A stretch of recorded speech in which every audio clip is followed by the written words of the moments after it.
السلام عليكم ورحمة الله وبركاته. الحمد لله رب العالمين، نحمده ونستعينه ونستغفره ونستهديه، ونعوذ بالله تعالى من شرور أنفسنا وسيئات أعمالنا. من يهد الله فلا مضل له ومن يضلل فلا هادي له.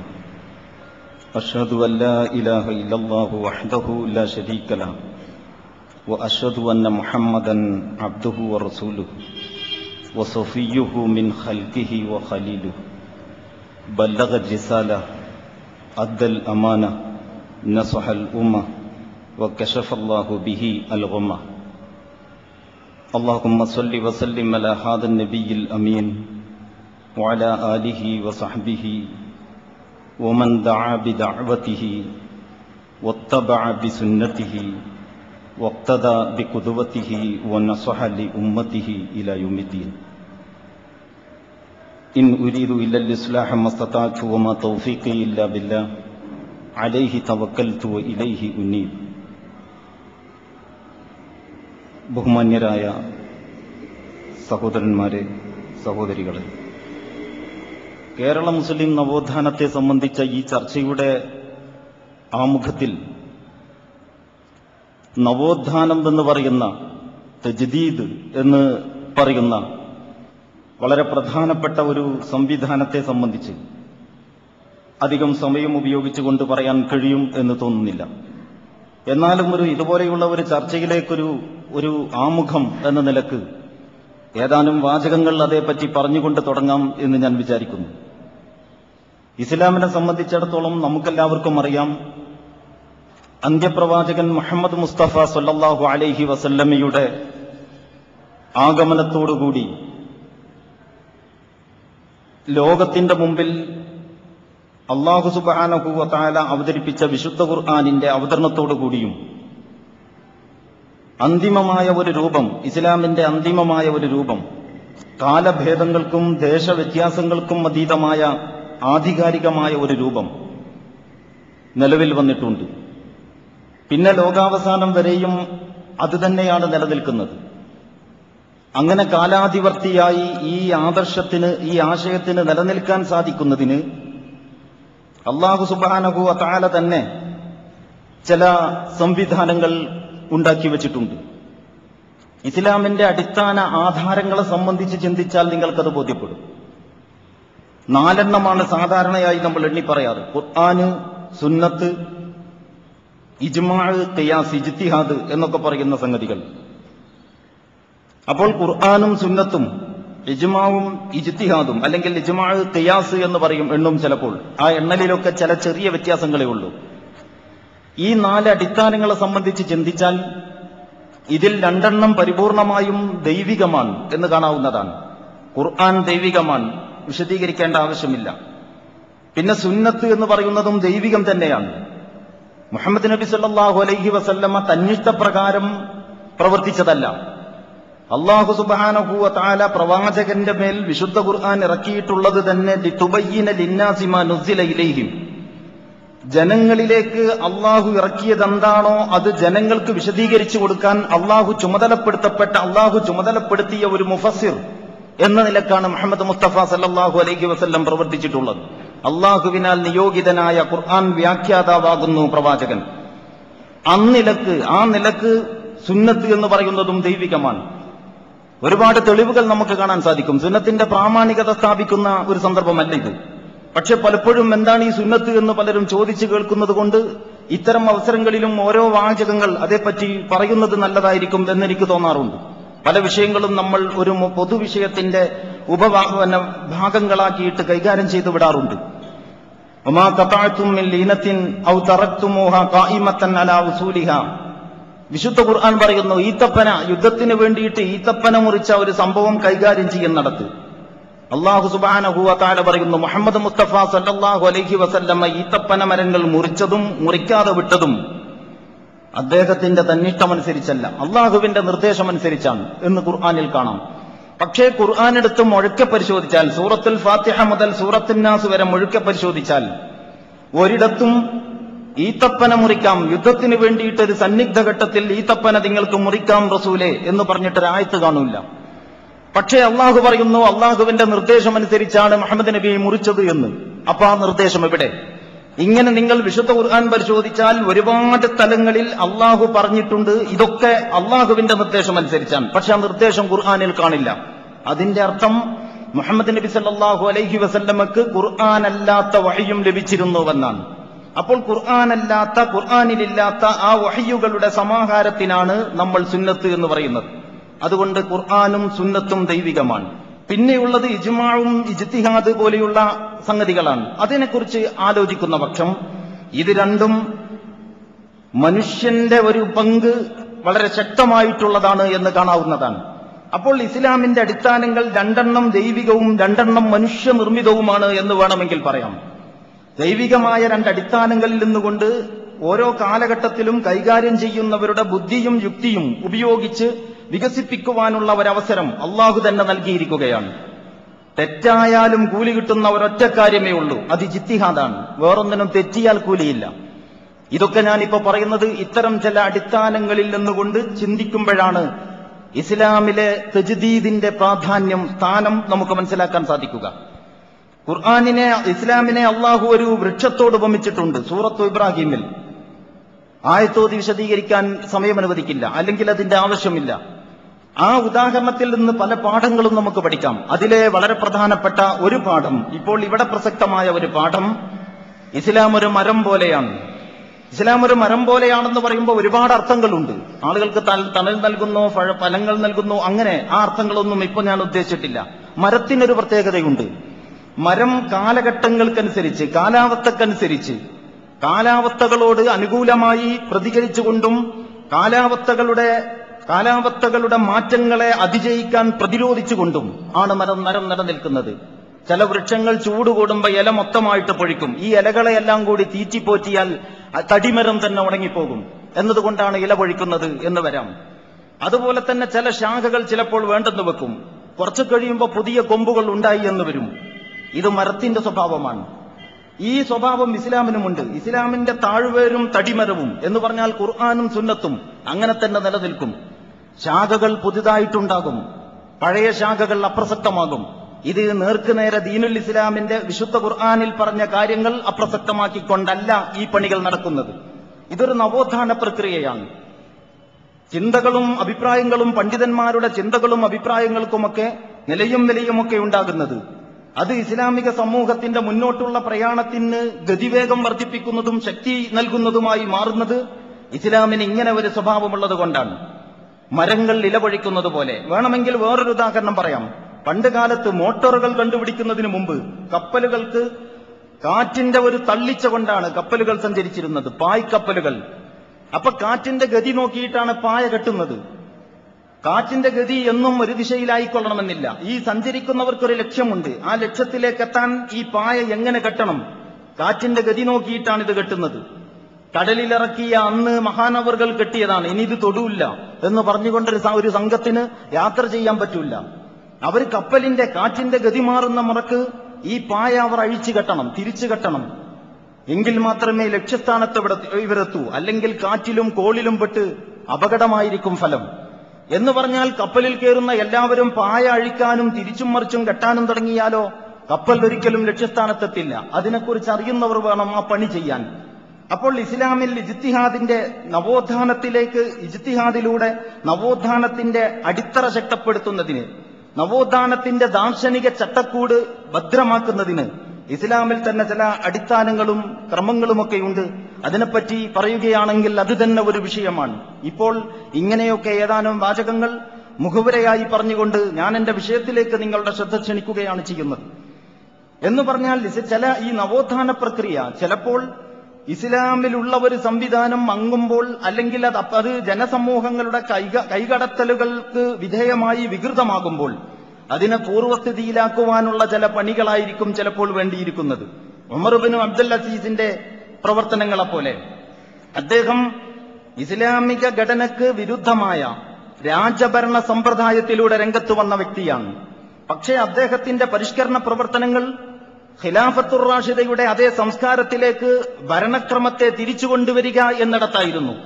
കാര്യമായിട്ടുള്ള ഒരു ദാർശനികവും ബുദ്ധിപരവും ചിന്താപരവുമായ ഒരു പ്രവർത്തനമല്ല ആ കാലഘട്ടത്തിൽ ആ സമൂഹത്തിന് ആവശ്യമായിട്ടുള്ളത്. അതൊരു നവോത്ഥാന പ്രക്രിയയാണ് എന്ന് നമുക്ക് പറയാം.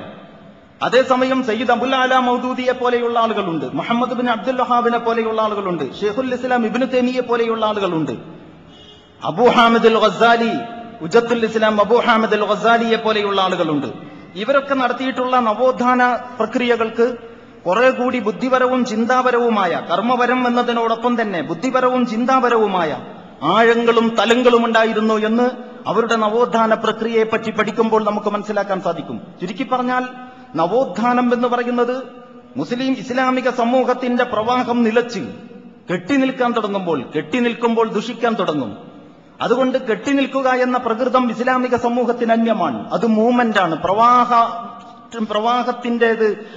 അതിന്റെ ഒരു പ്രകൃതമാണ്. ചലനാത്മകത അതിന്റെ കൂടപ്പിറപ്പാണ്. അതതിന്റെ മൗലിക സ്വഭാവമാണ്.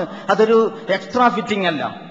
അത് അധികമായിട്ട് ചുമത്തപ്പെട്ട ഒരു ഗുണമല്ല. അതതിന്റെ അടിസ്ഥാന ഘടനയിൽ തന്നെ നിലീനമായിട്ടുള്ള, ഉൾച്ചേർന്ന് നിൽക്കുന്ന ഒരു ഗുണമാണ് ചലനാത്മകത എന്ന് പറയുന്നത്. ഇത് നഷ്ടപ്പെട്ടു പോകാം പല കാരണങ്ങളാൽ.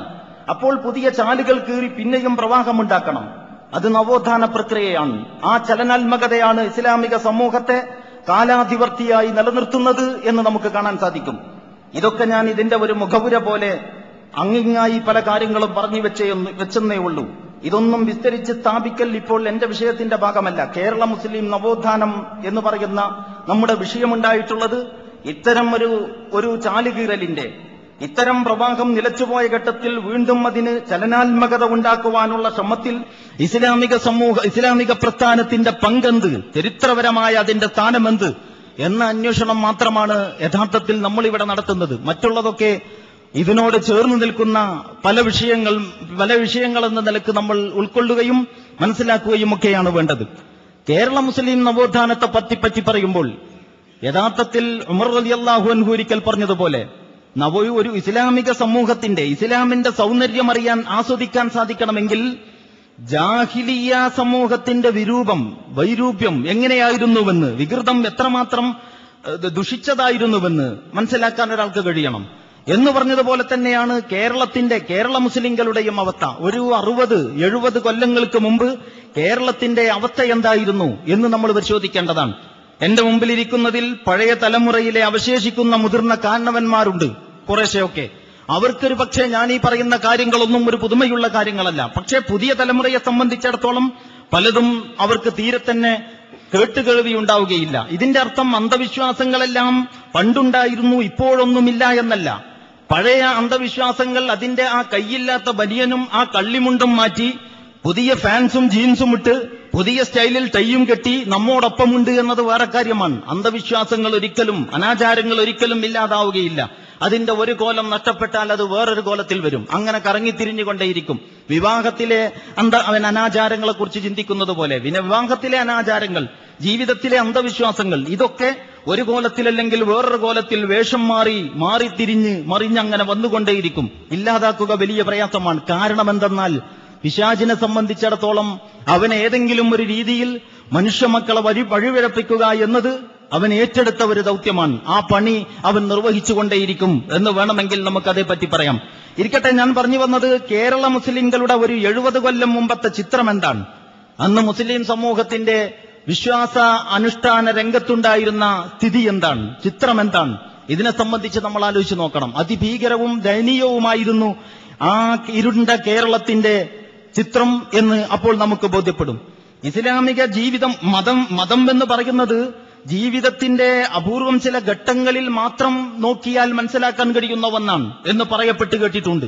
അതായത് ഒരാള് ജീവിക്കുന്ന ഒരു മനുഷ്യന്റെ ജീവിതത്തിന്റെ 1-2 ഘട്ടങ്ങളിലാണ് അദ്ദേഹം ഏത് മതത്തിന്റെ ആളാണ് എന്ന് മനസ്സിലാക്കാൻ പറ്റുക. ഒന്ന്, ആള് വിവാഹം ചെയ്യുന്ന സമയത്ത് വിവാഹത്തിന് കാർമ്മികത്വം വഹിക്കുന്നത് ആരാണെന്ന് നോക്കിയാൽ കാര്യം കുറെയൊക്കെ മനസ്സിലാക്കാൻ കഴിയും. പിന്നൊന്ന്, ഇയാൾ മരിക്കുമ്പോൾ മരണാനന്തര കർമ്മങ്ങൾ ഏത് രീതിയിൽ, ഏത് മുറപ്രകാരം, ആചാരപ്രകാരം എന്ന് നോക്കിയാലും കുറച്ചൊക്കെ കാര്യങ്ങൾ മനസ്സിലാക്കാൻ കഴിയും. അല്ലാതെ ഇയാൾ ഏത് മതത്തിന്റെ ആളാണ് എന്ന് പോലും അറിയാത്ത വിധം മതത്തോടുള്ള ബന്ധം കുറഞ്ഞു വന്നിരുന്നു. ഇസ്ലാമിന്റെ അനുഷ്ഠാനങ്ങൾക്കും യഥാർത്ഥത്തിലുള്ള ആചാരങ്ങൾക്കും തീരെ തന്നെ സ്ഥാനമില്ല. ഈ കാവുത്ത് എന്ന് പറഞ്ഞിട്ടൊരു സാധനമുണ്ട് നമ്മുടെ നാട്ടിൽ. ഈ മലപ്പുറം ജില്ലക്കാർക്കൊക്കെ അങ്ങനെ പറഞ്ഞാൽ മനസ്സിലാകും. തെക്കൻ കേരളത്തിലൊക്കെ കാച്ചിൽ എന്ന് പറയും. കാട്ടുകാച്ചിൽ എന്ന് പറഞ്ഞാൽ മണ്ണിൽ നിന്ന് മുളച്ചിട്ട് വള്ളിയുടെ രൂപത്തിൽ മരത്തിൽ ചുറ്റിപ്പടർന്നുണ്ടാകുന്ന ഒരു സാധനമാണിത്. ഈ കാവുത്ത്, കാട്ടുകാച്ചിൽ എന്നൊക്കെ പറയുന്നത്. അതിന്റെ വള്ളിയിലാണ് കായ ഉണ്ടാകുന്നത്. വള്ളിയിൽ കായ ധാരാളമായിട്ടുണ്ടായാൽ പിന്നെ വള്ളി കാണാനില്ലാതായെന്ന് വരും. ഇങ്ങനെ സുന്നത്തിന്റെ മുകളിൽ ബിദ്അത്തുണ്ടായിട്ട് സുന്നത്ത് തന്നെ കാണാനില്ലാതായ അവസ്ഥയിലായിരുന്നു അന്ന് മുസ്ലിങ്ങളുടെ ആചാരങ്ങളും അനുഷ്ഠാനങ്ങളും ഉണ്ടായിരുന്നത്. അതുകൊണ്ട് ഇസ്ലാമിക നമസ്കാരം ഒരുപക്ഷെ ക്രമപ്രകാരം നമസ്കരിക്കുന്നവർ, വ്യവസ്ഥപ്രകാരം നമസ്കരിക്കുന്നവർ നന്നേ കുറവായിരിക്കും എന്ന് കാണാം. അതേസമയം മറ്റുള്ള ഈ വീട്ടിൽ ഒരു മാസത്തിലോ അല്ലെങ്കിൽ അതിന്റെ മുഹൂർത്തം നോക്കിയിട്ടോ മൗലിദോ റാത്തീബോ നടത്താത്തവർ വളരെ വളരെ ചുരുക്കം മാത്രമായിരുന്നു. അങ്ങനെ കാശ് ചെലവാക്കി പള്ളിയിൽ നിന്ന് ആളെ വിളിച്ച് ഒരു മൗലിദ് നടത്തിക്കാൻ പണമില്ലാത്തവൻ മൗലിദിന്റെ ഒരു ഏട് സ്വന്തമാക്കി വാങ്ങിവെച്ച് ഇശാ മഗ്രിബിന്റെ ഇടയിൽ കുട്ടികളും തള്ളയും മക്കളും ഒക്കെ കൂടി ചുളിവിൽ ചെറുതായിട്ട് മൗലിദ് ഓതുന്ന സമ്പ്രദായവും വളരെ നിഷ്ഠയോടുകൂടി നിലനിർത്തിയിരുന്നതായിട്ട് കാണാൻ സാധിക്കും. സക്കാത്ത് തീരെ തന്നെ ഉണ്ടായിരുന്നില്ല. കൊടുത്തിരുന്നവർ പോലും കൊടുക്കേണ്ട അളവിലും ക്രമപ്രകാരവും കൊടുത്തിരുന്നില്ല. അതേസമയം ജാറങ്ങളിലേക്കും മഠങ്ങളിലേക്കും മക്ബറകളിലേക്കും ദർഗകളിലേക്കുമുള്ള പിരിവുകാർക്ക് സ്ഥിരമായിട്ട് കാശ് കൊടുക്കുന്നതിന് വേണ്ടി അവരുടെ കുറ്റികളും കണക്ക് പുസ്തകവും അതിന് കാശ് പിരിക്കാൻ ഏജന്റുമാരും വളരെ വ്യവസ്ഥാപിതമായിട്ടുണ്ടായിരുന്നു. കൊയ്ത്ത് കാലമായാൽ ഇത്തരം ഒരുപാട് ദർഗകളുടെ ഫക്കീറന്മാരും അതിന്റെ ഖലീഫമാരും പച്ചക്കുപ്പായമിട്ടും അല്ലാതെയും വീടുകളിലെല്ലാം ഓരോന്നും കയറിയിറങ്ങുക സാധാരണ സമ്പ്രദായമായിരുന്നു. പ്രാർത്ഥന ഔലിയാക്കന്മാരോടും മഹാന്മാരോടുമായിരുന്നു. അള്ളാഹുവിനോട് പ്രാർത്ഥിക്കേണ്ടതുണ്ട് എന്നവർ ഒരു ഗൗരവപ്പെട്ട വിഷയമായിട്ട് കണ്ടിരുന്നില്ല. അള്ളാഹുവല്ല ഈ ശൈഖന്മാരും ഈ ഔലിയാക്കന്മാരും സാദാത്യങ്ങളുമൊക്കെയാണ് കാര്യങ്ങൾ നിറവേറ്റിത്തരുന്നതും അപകടത്തിൽ നിന്ന് തങ്ങളെ കാക്കുന്നതും എന്ന് തന്നെയായിരുന്നു ആത്മാർത്ഥമായിട്ടും അവർ വിശ്വസിച്ചിരുന്നത്. ശാസ്ത്രീയ ചികിത്സക്ക് പകരം ഹോമങ്ങളും മന്ത്രങ്ങളും ഉറുക്കുകളും ഏലസുകളുമൊക്കെയായിരുന്നു കാര്യമായ ചികിത്സാ സമ്പ്രദായങ്ങൾ.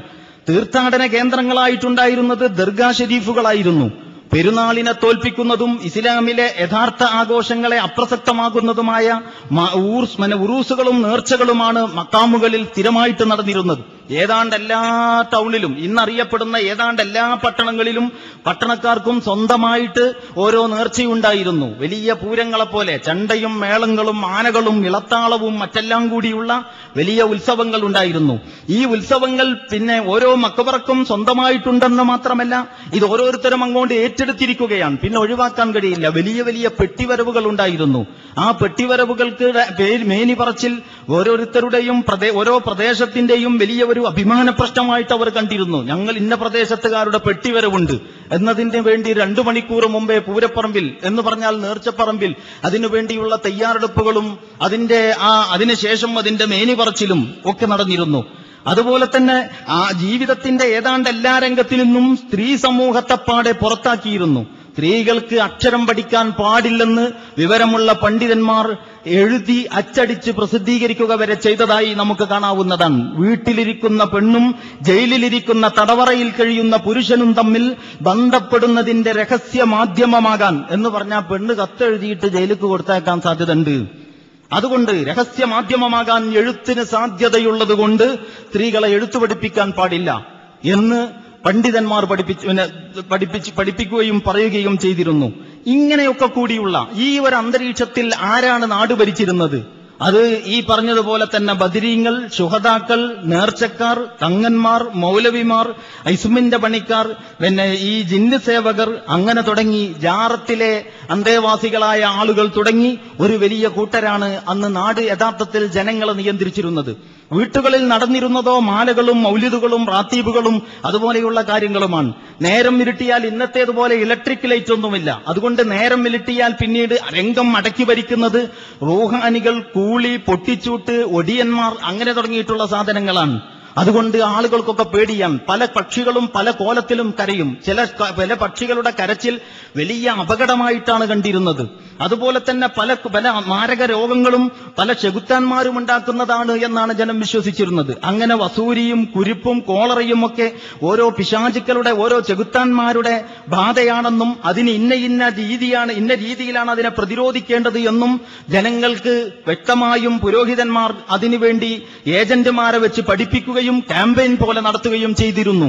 അങ്ങനെയൊക്കെ കൂടിയുള്ള ഒരു കേരളീയ സമൂഹം യഥാർത്ഥത്തിൽ ഇന്ന് നമ്മുടെ ഭാവനയിൽ വരുമ്പോൾ അള്ളാഹുവിന്റെ അനുഗ്രഹത്താൽ അത്ഭുതകരമായ മാറ്റമാണ് മുസ്ലിം സമൂഹത്തിന്റെ ധാർമ്മിക രംഗത്തുണ്ടായിട്ടുള്ളത് എന്ന് നമുക്ക് കാണാൻ സാധിക്കും. ഈ ഒരു അവസ്ഥയിൽ നിന്ന് ഇപ്പോ നമ്മുടെ സമൂഹത്തിന്റെ മതബോധം ഇന്ന് ഈ ഒരവസ്ഥയിൽ നിന്ന് വളരെയേറെ വളർന്നു വന്നിരിക്കുന്നു. ഇതിന്റെ ക്രെഡിറ്റ് ആർക്കാണ്? അതൊരു അവകാശവാദത്തിന്റെ ചർച്ചയല്ല. അതിൽ എല്ലാവർക്കും പങ്കുണ്ട്. കേരള മുസ്ലിങ്ങളുടെ നവോത്ഥാനത്തിന് വേണ്ടി ചെറുതും വലുതുമായ പങ്കുവഹിച്ച ഒരാളുടെയും പങ്കിനെ നിഷേധിക്കേണ്ട കാര്യമില്ല. ആര് നിഷേധിച്ചാലും അത് ചരിത്രപരമായ ഒരു വഞ്ചനയാണ്. ചരിത്രത്തോട് നടത്തുന്ന ഒരു അനീതിയാണ്. സത്യസന്ധതയില്ലായ്മയുടെ ലക്ഷണമാണത്. അതുകൊണ്ട് അങ്ങനെ ഓരോരുത്തരും ഞങ്ങളുടെ സാന്നിധ്യമാണ് കാര്യങ്ങൾ നന്നാക്കി തീർത്തത് ഞങ്ങളുടെ സാന്നിധ്യം കൊണ്ടാണെന്ന് അവകാശപ്പെടുന്നത് അത്ര വലിയ ഒരു ഗൗരവപ്പെട്ട ചർച്ചയിൽ എടുക്കേണ്ടുന്ന ഒരു വിഷയമായിട്ടല്ല ഞാൻ കാണുന്നത്. അത് നിലവാരം കുറഞ്ഞ ഒരു സ്കൂട്ടർക്ക് മാത്രം ചേർന്ന പണിയാണ്. അതുകൊണ്ട് മൊത്തമായിട്ട് ഇതിന്റെ പങ്ക്, ഇതിന്റെ ക്രെഡിറ്റ് അല്ലെങ്കിൽ ഇതിന്റെ പിന്നിൽ പ്രവർത്തിച്ചിട്ടുള്ളത് ഒരു വിഭാഗമാണ് എന്ന് പറയുന്നതിനേക്കാൾ ഒരുപാട് ഘടകങ്ങൾ പല രീതിയിലുള്ള പങ്ക് വഹിച്ചുകൊണ്ടാണ് ഈ സ്ഥിതിവിശേഷങ്ങൾ വന്നിട്ടുള്ളത്. ഒരുപക്ഷെ അതിൽ നിരീശ്വര നിർമ്മത പ്രസ്ഥാനങ്ങൾക്ക് പോലും പങ്കുണ്ടായിരിക്കും. കാരണം അങ്ങനെയാണല്ലോ, എല്ലാത്തിനുമുണ്ടല്ലോ അതിൻ്റെതായ നന്മ. അപ്പോ അതിന്റെ അർത്ഥത്തിൽ അതിന് നമ്മൾ അതിന്റെ ചരിത്രപരമായി ഇതിന്റെ പൈതൃകം അവകാശപ്പെടുന്നതിനും ആ ഭൂതകാല സുഹൃതത്തിന്റെ പേരിൽ അഭിമാനിക്കുന്നതിലും വലിയ അർത്ഥമില്ല എന്നാണ് ഞാൻ മനസ്സിലാക്കുന്നത്. ഈ ഇത്തരം ഒരു അന്തരീക്ഷത്തിലാണ് കേരളീയ മുസ്ലിങ്ങളിൽ പരിഷ്കരണപരമായ നവോത്ഥാനപരമായ ചിന്താഗതികൾ ജന്മം കൊള്ളുന്നത്. അത് യഥാർത്ഥത്തിൽ കേരളത്തിൽ പ്രത്യേകമായിട്ടുണ്ടായതല്ല. ലോകതലത്തിൽ തന്നെ പരിശോധിച്ചാൽ നമുക്ക് കാണാൻ സാധിക്കും. നേരത്തെ ഞാൻ പരാമർശിച്ച ഷെയ്ഖ് മുഹമ്മദ് ബിൻ അബ്ദുൽ വഹാബ്, അതുപോലെ തന്നെ സയ്യിദ് റഷീദ് റിള, മുഹമ്മദ് അബ്ദു അദ്ദേഹത്തിന്റെ ശിഷ്യനാണ് സയ്യിദ് റഷീദ് റിള, അതുപോലെ ജലാലുദ്ദീൻ അഫ്ഗാനി, ഇതുപോലെയുള്ള പണ്ഡിതന്മാർ ലോകത്തിന്റെ വിവിധ ഭാഗങ്ങളിൽ വളരെ ശക്തമായ നവോത്ഥാന പരിഷ്കരണ പ്രവർത്തനങ്ങളിൽ ഏർപ്പെട്ടതായിട്ട് നമ്മളെല്ലാവരും ചരിത്രത്തിൽ നിന്ന് മനസ്സിലാക്കിയിട്ടുണ്ട്. ഇത്തരം നവോത്ഥാന പ്രക്രിയകളുടെയും വൈജ്ഞാനിക ശ്രമങ്ങളുടെയും ഫലം അല്ലെങ്കിൽ ആന്തോളനം, അനുരണനം, അതിന്റെ പ്രതിഫലനം കേരളീയ സമൂഹത്തിലേക്കും എത്തി. പ്രത്യേകിച്ച് ഈജിപ്തിൽ നിന്ന് പ്രസിദ്ധീകരിച്ചിരുന്ന അൽ മനാർ എന്ന് പറയുന്ന മാസികയും, അതുപോലെ തന്നെ ഇംഗ്ലണ്ടിൽ നിന്ന് പ്രസിദ്ധീകരിച്ചിരുന്ന ഇസ്ലാമിക് റിവ്യൂ എന്ന് പറയുന്ന ഇംഗ്ലീഷ് മാഗസിനും കേരളീയ സമൂഹത്തിൽ കേരളത്തിലെത്താൻ തുടങ്ങി. വിവരവും വിദ്യാഭ്യാസവും ഒക്കെ ലഭിച്ച ആളുകൾ ഇത് വായിക്കുകയും മനസ്സിലാക്കുകയും ആ വഴിക്ക് ചിന്തിക്കുകയും ചെയ്തു. അങ്ങനെ ഇത്തരം ലോകതലത്തിൽ നടക്കുന്ന നവോത്ഥാന പ്രക്രിയകളുടെ ചില ചലനങ്ങൾ കേരളത്തിലേക്കും കുറേശ്ശെ എത്തിക്കൊണ്ടിരുന്നു. അതിനെ പിന്നീട് ശക്തിപ്പെടുത്തിയത് 1912 ഇഹലോകവാസം വെടിഞ്ഞ സയ്യിദ് സനാഉള്ള മക്തി തങ്ങളാണ്. പൊന്നാനി സ്വദേശിയായ സയ്യിദ് സനാഉള്ള മക്തി തങ്ങൾ, അദ്ദേഹത്തിന്റെ യഥാർത്ഥത്തിൽ കേരള നവോത്ഥാനത്തിന്റെ കൈത്തിരി കത്തിച്ചത് സയ്യിദ് സനാഉള്ള മക്തി തങ്ങളാണ് എന്ന് നമുക്ക് പറയാവുന്നതാണ്. അദ്ദേഹത്തിന്റെ പ്രവർത്തനങ്ങൾ നടക്കുന്നത് ക്രൈസ്തവ മിഷനറിയുടെ കടന്നാക്രമണം നിലനിൽക്കുന്ന സന്ദർഭത്തിലാണ്. ക്രൈസ്തവ മിഷനറി പ്രവർത്തകർ ഇസ്ലാമിക സമൂഹത്തിന്റെ വിദ്യാഭ്യാസപരമായി വളരെ താഴ്ന്ന അവസ്ഥയിലുള്ള, നേരത്തെ ഞാൻ വിവരിച്ചതുപോലെയുള്ള ഒരു അവസ്ഥയിൽ ജീവിച്ചുകൊണ്ടിരിക്കുന്ന സമുദായത്തെ മിഷനറി പ്രവർത്തകർക്ക് വളരെ പെട്ടെന്ന് സ്വാധീനിക്കാൻ കഴിയും. അതുകൊണ്ട് മുസ്ലിം സമൂഹത്തെ അവരുടെ മനോധൈര്യം തകർക്കുന്ന രീതിയിൽ ഇസ്ലാമിന് നേരെ കടന്നാക്രമണം നടത്തിയ ക്രൈസ്തവ മിഷനറി പ്രവർത്തകരെ വൈജ്ഞാനികമായ വിവരത്തിന്റെ അടിത്തറയിൽ നേരിടുകയാണ് മക്തി തങ്ങൾ ചെയ്തിട്ടുള്ളത്. അദ്ദേഹത്തിന്റെ ഗ്രന്ഥങ്ങൾ ഇപ്പോഴും നമുക്ക് കാണാൻ സാധിക്കും. അന്നത്തെ മലയാളം ഇന്ന് പക്ഷേ വായിക്കാൻ കുറച്ച് പ്രയാസമായിരിക്കും എന്നേ ഉള്ളൂ. അതിന്റെ ക്രോഡീകരിച്ച ഗ്രന്ഥ രൂപത്തിൽ തന്നെ ക്രോഡീകരിച്ചവ നമുക്ക് വാങ്ങാൻ കിട്ടും. സയ്യിദ് മക്തി തങ്ങളുടെ സമ്പൂർണ്ണ കൃതികൾ എന്നൊക്കെ പറഞ്ഞുകൊണ്ട്. അങ്ങനെ മക്തി തങ്ങളുടെ പ്രവർത്തന ഫലമായി അദ്ദേഹം പൗരോഹിത്യ ചൂഷണങ്ങൾക്കെതിരെ മുസ്ലിം സമൂഹത്തെ ഈ അധോഗതിയിൽ തന്നെ നിലനിർത്താൻ താൽപര്യപ്പെട്ടിരുന്നത് പുരോഹിതന്മാരാണ്. എക്കാലത്തും പുരോഹിതന്മാരാണ് അങ്ങനെ ശ്രമിക്കാറുള്ളതും. അത് നമുക്കറിയാവുന്ന ഒരു വസ്തുതയാണ്. ജനങ്ങൾക്ക് വിവരമുണ്ടാകുന്നത്, ജനങ്ങൾ ചിന്തിക്കുന്നത്, ജനങ്ങൾ ആലോചിക്കുന്നത് ഭയക്കുന്ന ഒരു കൂട്ടരാണ് പൗരോഹിത്യം. ചോദ്യം ചോദിച്ചാൽ കുരുത്തക്കേട് തട്ടുമെന്നൊക്കെയാണ്. ദർസിൽ പഠിക്കുന്ന കുട്ടികളോട് ചോദിച്ചാൽ നിങ്ങൾക്കറിയാം. അവർ പഠിക്കാൻ ആഗ്രഹിച്ചുകൊണ്ട് ആത്മാർത്ഥമായിട്ട് എതിർ ചോദ്യം ചോദിക്കുകയാണെങ്കിൽ അത് ശരിയല്ലെന്നാണ്. യഥാർത്ഥത്തിൽ ഈ മദ്ഹബിന്റെ ഇമാമുമാരൊക്കെ ഒരു മദ്ഹബിന്റെ ഇമാമിന്റെ ശിഷ്യനാണ് വേറൊരു മദ്ഹബിന്റെ ഉപജ്ഞാതാവായി രംഗത്ത് വന്നത് എന്ന് പറഞ്ഞാൽ തെറ്റിദ്ധരിക്കരുത്, ഇവരാരും മദ്ഹബ് ഉണ്ടാക്കിയതല്ല എന്ന് പറഞ്ഞാൽ ഇവർ സ്വതന്ത്രമായി ചിന്തിച്ചു. ഖുർആനും സുന്നത്തും മുമ്പിൽ വെച്ചുകൊണ്ട് അള്ളാഹു അവർക്ക് നൽകിയ ബുദ്ധി ഉപയോഗിച്ച് ചിന്തിച്ചപ്പോൾ ഉസ്താദ് പറഞ്ഞതല്ല ശരിയെന്ന് ശിഷ്യനായ ഇദ്ദേഹത്തിന് തോന്നി. അപ്പോൾ അദ്ദേഹത്തിന്റേതായ അഭിപ്രായം അദ്ദേഹം പ്രകടിപ്പിച്ചു.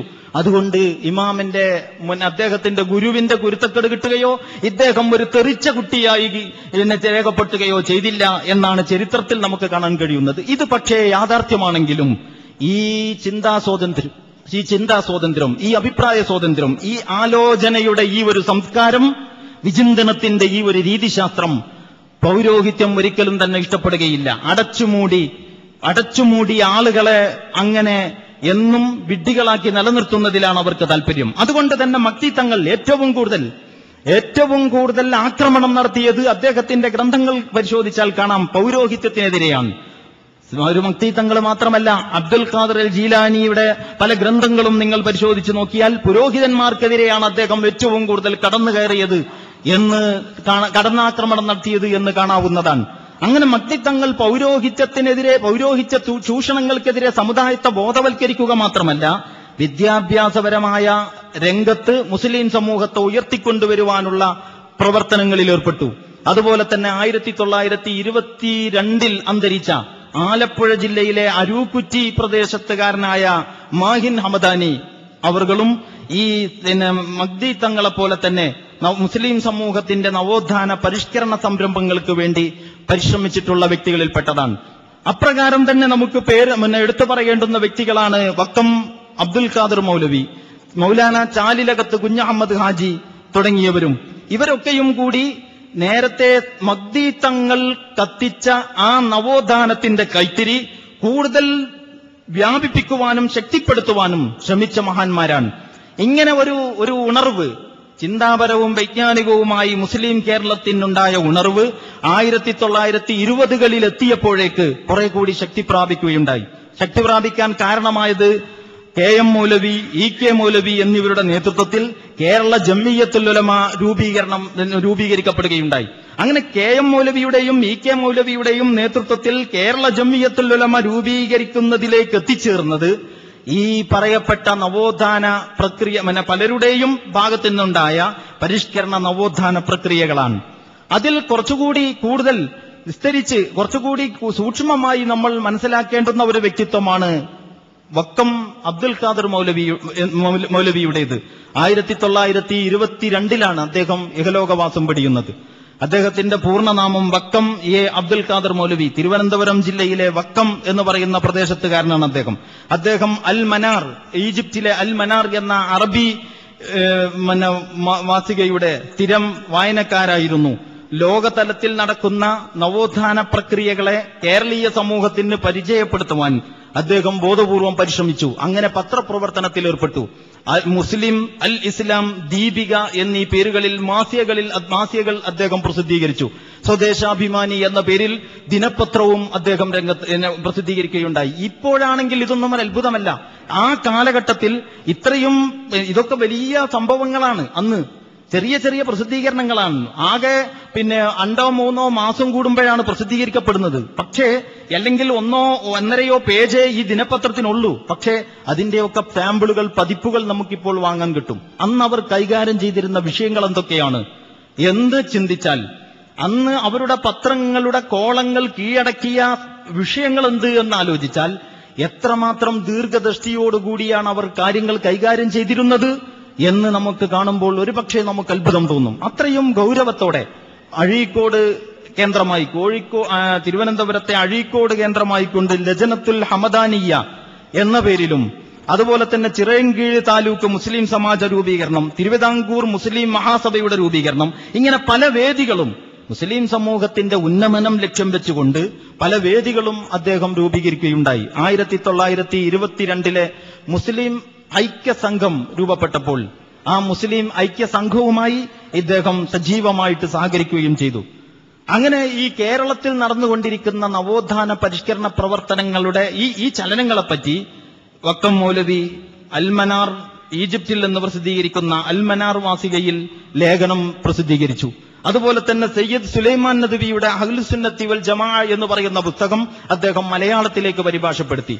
ഇസ്ലാമിക പണ്ഡിത സംഘടന രൂപീകരിച്ചുകൊണ്ട് മുസ്ലിം സമൂഹത്തിന്റെ ഈ നവോത്ഥാന പരിഷ്കരണ പ്രവർത്തനങ്ങൾക്ക് ഗതിവേഗം കൂട്ടണം എന്ന് അദ്ദേഹം പല ലേഖനങ്ങളിലൂടെയും നിരന്തരം ആവശ്യപ്പെട്ടുകൊണ്ടിരുന്നു. 1910 അൽ ഇസ്ലാം മാസികയിൽ വക്കം മൗലവി അബ്ദുൽ ഖാദർ മൗലവി ഇപ്രകാരം ഒരു ലേഖനം എഴുതി. ആ ലേഖനത്തിലാണ് വളരെ വ്യക്തമായും ഒരു പണ്ഡിത സംഘടന മുസ്ലിം സമൂഹത്തിന്റെ ഇന്നത്തെ ഈ അധോഗതിയിൽ നിന്ന് അവരെ ഉയർത്തിക്കൊണ്ടുവരുന്നതിന് ഒരു പണ്ഡിത സംഘടന രൂപീകരിക്കണം എന്ന ഒരാശയം അദ്ദേഹം മുന്നോട്ട് വെക്കുന്നത്. ഇതെല്ലാം കൂടി ചേർന്നുകൊണ്ടാണ് നേരത്തെ ഞാൻ പറഞ്ഞ മുസ്ലിം ഐക്യസംഘത്തിന്റെ രൂപീകരണത്തിലേക്കും അത് പിന്നീട് ക്രമേണ കേരള ജമിയത്തുൽ ഉലമയുടെ രൂപീകരണത്തിലേക്കുമൊക്കെ തെളിയിച്ചത് എന്ന് നമ്മൾ കാണേണ്ടതാണ്. മുസ്ലിം ഐക്യസംഘവും കേരള ജമിയത്തുൽ ഉലമയും എന്ന ഒരു ഉപവിഷയം എടുത്തുകൊണ്ട് നമ്മൾ ആലോചിക്കുമ്പോൾ കേരളത്തിലെ മുസ്ലിം നവോത്ഥാനത്തിന്റെ ആദ്യത്തെ സംഘടിത ശ്രമമാണ് കേരള മുസ്ലിം ഐക്യസംഘം എന്ന് പറയുന്നത്. 1922 ഐക്യസംഘം 1924 കേരള ജമിയത്തുൽ ഉലമയായി രൂപാന്തരം പ്രാപിക്കുകയാണ് ചെയ്തിട്ടുള്ളത്. ജമിയത്തുൽ ഉലമയെ സംബന്ധിച്ചിടത്തോളം അൽ മുർഷിദ്, അൽ ഇത്തിഹാദ് എന്നീ പത്രങ്ങൾ ഉണ്ടായിരുന്നു. ഈ പത്രങ്ങളിലൂടെ അവരുടേതായ കാഴ്ചപ്പാടുകളും ചിന്തകളും പ്രകാശിപ്പിക്കുവാനുള്ള അവസരമുണ്ടായിരുന്നു. മതരംഗത്ത് നിന്നും രാഷ്ട്രീയ രംഗത്ത് നിന്നും കേരള ജമിയത്തുൽ ഉലമക്ക് സജീവമായ പിൻബലവും കിട്ടിയിരുന്നു. മതരംഗത്ത് നിന്ന് വക്കം മൗലവി, KM മൗലവി, MCC സഹോദരന്മാർ, ഇവരെ പോലെയുള്ള പ്രഗത്ഭരായ പണ്ഡിതന്മാർ കേരള ജമിയത്തുൽ ഉലമയുടെ ചിന്താ വൈജ്ഞാനിക തലത്തെ ശക്തിപ്പെടുത്തിക്കൊണ്ട് രംഗത്തുണ്ടായിരുന്നു. രാഷ്ട്രീയ രംഗത്ത് മൊയ്തു മൗലവി, മുഹമ്മദ് അബ്ദുറഹ്മാൻ സാഹിബ് പോലെയുള്ള ആളുകൾ കേരള ജമിയത്തുൽ ഉലമക്ക് സജീവമായ സഹായവും താങ്ങും തണലും തുണയുമായി കൂടെയുണ്ടായിരുന്നു. അങ്ങനെ ഉള്ള ഈ കേരള ജമിയത്തുൽ ഉലമയുടെ പൊതു സ്വഭാവം എന്താണ്? കേരള ജമിയത്തുൽ ഉലമ മതപരിഷ്കരണത്തിന് ഊന്നൽ നൽകിക്കൊണ്ടുള്ള ഒരു സംഘടനയായിരുന്നു. ആ നിലവിലുള്ള അന്ധവിശ്വാസങ്ങളെയും അനാചാരങ്ങളെയും നിരാകരിച്ച് മുസ്ലിം സമൂഹത്തെ ഖുർആനിന്റെയും സുന്നത്തിന്റെയും അടിസ്ഥാനത്തിൽ എന്ന് പറഞ്ഞാൽ അവർ മനസ്സിലാക്കിയിടത്തോളം, സാധ്യമാകുന്നത്ര അവർ മനസ്സിലാക്കിയിടത്തോളം ഖുർആനിന്റെയും സുന്നത്തിന്റെയും അടിസ്ഥാനത്തിൽ നവീകരിക്കുവാനുള്ള, പരിഷ്കരിക്കുവാനുള്ള, നന്നാക്കിയെടുക്കുവാനുള്ള, മാലിന്യങ്ങൾ പോക്കി ശുദ്ധീകരിക്കുവാനുള്ള ശ്രമത്തിലാണ് കേരള ജമിയത്തുൽ ഉലമ ഏർപ്പെട്ടിരുന്നത്. പക്ഷെ കേരള ജമിയത്തുൽ ഉലമയുടെ ഏറ്റവും വലിയ പരിമിതി അതതിന്റെ പേര് സൂചിപ്പിക്കുന്നത് പോലെ പണ്ഡിതന്മാർക്ക് മാത്രം പ്രവേശനമുള്ള ഒന്നായിരുന്നു എന്നതാണ്. അവർ വിദ്യാഭ്യാസ പ്രവർത്തനങ്ങൾക്ക് വലിയ സ്ഥാനം നൽകിയിരുന്നു. ഇസ്ലാമിക രാഷ്ട്രീയത്തെ സംബന്ധിച്ച് വളരെ ശക്തമായിട്ട് അവർ സംസാരിച്ചിരുന്നു. കേരള ജമിയത്തുൽ ഉലമ വക്കം മൗലവി, അതുപോലെ KM മൗലവി, EK മൗലവി, MCC സഹോദരന്മാർ തുടങ്ങി കേരള ജമിയത്തുൽ ഉലമയുടെ ആദ്യകാലത്തെ പ്രഗത്ഭരായ എല്ലാവരും ഇസ്ലാമിക രാഷ്ട്രീയത്തെ സംബന്ധിച്ച് കൃത്യമായ കാഴ്ചപ്പാടുള്ളവരായിരുന്നു എന്ന് നമുക്ക് കാണാൻ സാധിക്കും. അവരുടെ കൂടെയുണ്ടായിരുന്ന അബുസ്സബാഹ് അഹമ്മദ് അലിയെ പോലെയുള്ള മഹാൻ പണ്ഡിതന്മാർ, അദ്ദേഹം അസ്ഹറിൽ വിദ്യാർത്ഥിയായിരിക്കെ, അബുസ്സബാഹ് അസ്ഹറിലെ വിദ്യാർത്ഥിയായിരിക്കെ സയ്യിദ് റഷീദ് റിള രാജാധിപത്യത്തെ ന്യായീകരിച്ചുകൊണ്ട്, അല്ലെങ്കിൽ രാജാധിപത്യവും ഇസ്ലാമിലെ ഖിലാഫത്തും ഏകദേശം ഒരുപോലെ തന്നെയാണ് എന്ന രീതിയിലുള്ള ഒരു ലേഖനം എഴുതി. ആ ലേഖനത്തിന് ഈ അബുസ്സബാഹ് മൗലവി മറുപടി എഴുതുകയുണ്ടായി. എന്ന് പറഞ്ഞാൽ ജനാധിപത്യം, ഇസ്ലാമിലെ ഖിലാഫത്ത് റാഷിദ രാജാധിപത്യത്തിൽ നിന്നും ജനാധിപത്യത്തിൽ നിന്നും വ്യത്യസ്തമായ ഒന്നാണെന്ന വ്യക്തമായ കാഴ്ചപ്പാട് അദ്ദേഹത്തിനുണ്ടായിരുന്നു. അത് വെട്ടിത്തുറന്ന് പറയാൻ അദ്ദേഹത്തിന് അതിനുള്ള ആർജവമുണ്ടായിരുന്നു. അതിന് വിരുദ്ധമായ ഒരു ലൈൻ അല്ലെങ്കിൽ ഒരു ആശയം പ്രകടിപ്പിച്ചു കാണുമ്പോൾ അത് ശരിയല്ലെന്ന് പറയേണ്ടത് എന്റെ ദീനീ ബാധ്യതയാണെന്ന് അദ്ദേഹം മനസ്സിലാക്കിയിരുന്നു എന്നൊക്കെ ഓർക്കാൻ വേണ്ടിയിട്ടാണ് ആ സംഭവം ഞാൻ ഇവിടെ അനുസ്മരിക്കുന്നത്. ഈ അബുസ്സബാഹ് അവர்களுടെ നമസ്കാര ചൈതന്യം എന്ന് പറഞ്ഞിട്ടൊരു കൊച്ചു പുസ്തകമുണ്ട്. ISM എന്ന് പറഞ്ഞാൽ ഇപ്പൊ ഈ പിളർപ്പിന്റെ ഒക്കെ മുമ്പ് കൊച്ചിയിൽ നിന്ന് ISM പ്രസിദ്ധീകരിച്ച ഒരു ചെറിയ പുസ്തകം, അതിൽ നമസ്കാരത്തെ സൈനിക പരിശീലനം എന്ന മട്ടിൽ വിശദീകരിക്കുന്നത് കാണാൻ സാധിക്കും. അത് ഞാനിപ്പോ എടുത്തു പറയുന്നത് എന്തിനാന്ന് ചോദിച്ചാൽ, ഖുത്ബാത്തിൽ സയ്യിദ് മൗദൂദിയെ സംബന്ധിച്ച് ഏറ്റവും വലിയ വിമർശനമായി ഇപ്പോഴും പറഞ്ഞുകൊണ്ടിരിക്കുന്നത് നമസ്കാരത്തെ സൈനിക പട്ടാള പരിശീലനമാക്കി എന്നാണ്. അപ്പൊ ഈ ഓരോ ചർച്ചക്കും ഓരോ ഉദ്ദേശമുണ്ട്. യൂസുഫ് അൽ കർലാവിയുടെ ഒരു ഗ്രന്ഥത്തിൽ അദ്ദേഹം പറയുന്നുണ്ട്, അസ്സലാത്തു തർബിയത്തുൻ അസ്കരിയ, നമസ്കാരം ഒരു സൈനിക പരിശീലനമാണ്. അതിന്റെ അർത്ഥം നമസ്കാരം യഥാർത്ഥത്തിൽ സൈനിക പരിശീലനമാണ് എന്നല്ല. ഓരോ കാഴ്ചപ്പാടിലൂടെ ഒരു വിഷയം പറയുമ്പോൾ ആളുകൾക്ക് മനസ്സിലാകുന്ന മട്ടിൽ ഉള്ള ഭാഷ പ്രയോഗിക്കുന്നു എന്നേ ഉള്ളൂ. അതിനെ ഉൾക്കൊള്ളാനും മനസ്സിലാക്കാനും കഴിയണമെങ്കിൽ സത്യസന്ധമായി മുൻവിധികളില്ലാതെ കാര്യം കേൾക്കണം. അല്ലാഞ്ഞാൽ ഇതൊരു തകരാറായിട്ടേ കാണൂ, ഇതൊരു ഗുണമായിട്ടും അതിലുള്ള പാഠം ഇന്നതാണെന്ന് മനസ്സിലാക്കാനും കഴിയുകയില്ല. അപ്പോൾ അബുസബാഹ് അഹമ്മദ് അലി അവർകൾ അദ്ദേഹത്തിന്റെ ലേഖനങ്ങളിലൂടെയും പുസ്തകങ്ങളിലൂടെ പ്രഭാഷണങ്ങളിലൂടെയും ഒക്കെ ഇസ്ലാമിക രാഷ്ട്രീയത്തെ, സാമുദായിക രാഷ്ട്രീയത്തെ അല്ല, ഇസ്ലാമിക ആദർശാധിഷ്ഠിതമായ രാഷ്ട്രീയത്തെ അംഗീകരിക്കുകയും ശക്തിപ്പെടുത്തുകയും ചെയ്യുന്ന ആളുകളിൽപ്പെട്ടവരായിരുന്നു. ഞാൻ പറയാൻ ശ്രമിക്കുന്ന കാര്യം ഇതാണ്. കേരള ജംഇയ്യത്തുൽ ഉലമയുടെ ആദ്യഘട്ടത്തിൽ അതിന് നേതൃത്വം കൊടുത്ത പണ്ഡിതന്മാരൊക്കെയും ഇസ്ലാമിനെ കേവലം ഒരു മതമായിട്ട് കണ്ടവരായിരുന്നില്ല. ഇസ്ലാമിനെ ഒരു സമഗ്ര ജീവിത പദ്ധതിയായിട്ട് അവർ മനസ്സിലാക്കിയിരുന്നു. ആ പ്രയോഗം അവർ നടത്തിയിരുന്നോ ഇല്ലയോ അത് വേറെ വിഷയമാണ്. അത് പ്രയോഗത്തിന്റെ മാത്രം വിഷയമാണ്. ഏറെക്കുറെ ഇസ്ലാമിന്റെ ഘടനയിൽ ഇന്നതൊക്കെ ഉൾച്ചേർന്നിട്ടുണ്ട്, ഇന്നതാണ് ഇസ്ലാമിന്റെ പ്രകൃതം എന്നവർക്ക് മനസ്സിലാക്കാൻ സാധിച്ചിരുന്നു. EK മൗലവി എഴുതിയതായിട്ട് നമുക്ക് കാണാൻ സാധിക്കും. നാം ഇവിടെ അള്ളാഹുവിന്റെ പ്രാതിനിധ്യം സ്ഥാപിക്കണം എന്ന് പറഞ്ഞാൽ ഖിലാഫത്ത് സ്ഥാപിക്കണം. അതായത് അള്ളാഹുവിന്റെ നിയമങ്ങളെ നടത്തുന്നതിനുള്ള അധികാരം നാം കൈവരുത്തണം. അത് ഭൗതിക ശക്തി കൊണ്ടേ സാധ്യമാവുകയുള്ളൂ. നാം ഇതര മതസ്ഥരുടെ അടിമകളോ ആജ്ഞാനുവർത്തികളോ ആയിരിക്കുന്നതിന് ഇസ്ലാം അനുവദിക്കുന്നില്ല. നാം ആജ്ഞാപിക്കുന്നവരും നിരോധിക്കുന്നവരുമായിരിക്കണം. അതിനുള്ള കഴിവ് സമ്പാദിക്കാനാണ് നാം ശ്രമിക്കേണ്ടത്. 1939 പ്രസിദ്ധീകരിച്ച അൽ മുർഷിദ് ഈ ഏപ്രിൽ ലക്കത്തിൽ ഇങ്ങനെ നമുക്ക് കാണാവുന്നതാണ്. പലപ്പോഴും പല ആവശ്യത്തിനും കേട്ട നിങ്ങൾക്കറിയാവുന്ന ഒരു ഭാഗം ഈ പറഞ്ഞു പോക്കിന്റെ ഇടയിൽ ചർച്ചയുടെ വിഷയത്തിന്റെ ഒരു ബന്ധം വെച്ച് നിങ്ങളെ കേൾപ്പിക്കുകയാണ് ഞാൻ ചെയ്തിട്ടുള്ളത്. ഇങ്ങനെ അപ്പോ ഈ ഒരു സ്വഭാവത്തിൽ വളരെ ഇരുണ്ട ഒരവസ്ഥയിൽ നിന്ന് കേരള മുസ്ലിങ്ങളെ നന്നാക്കിയെടുക്കുന്നതിന് അന്ധവിശ്വാസങ്ങളിൽ നിന്നും ശിർക്ക് വിദഅത്തുകളിൽ നിന്നും അവരെ മോചിപ്പിച്ചെടുക്കുന്നതിനും വേണ്ടി പല തലങ്ങളിൽ നടന്നിട്ടുള്ള ശ്രമങ്ങൾ ഒരുകൂടി ഒരു സംഘടിത ശ്രമമായ പശ്ചാത്തലത്തിലാണ് സയ്യിദ് അബുൽ ആല മൗദൂദി സാഹിബിന്റെ രംഗപ്രവേശമുണ്ടാകുന്നത്.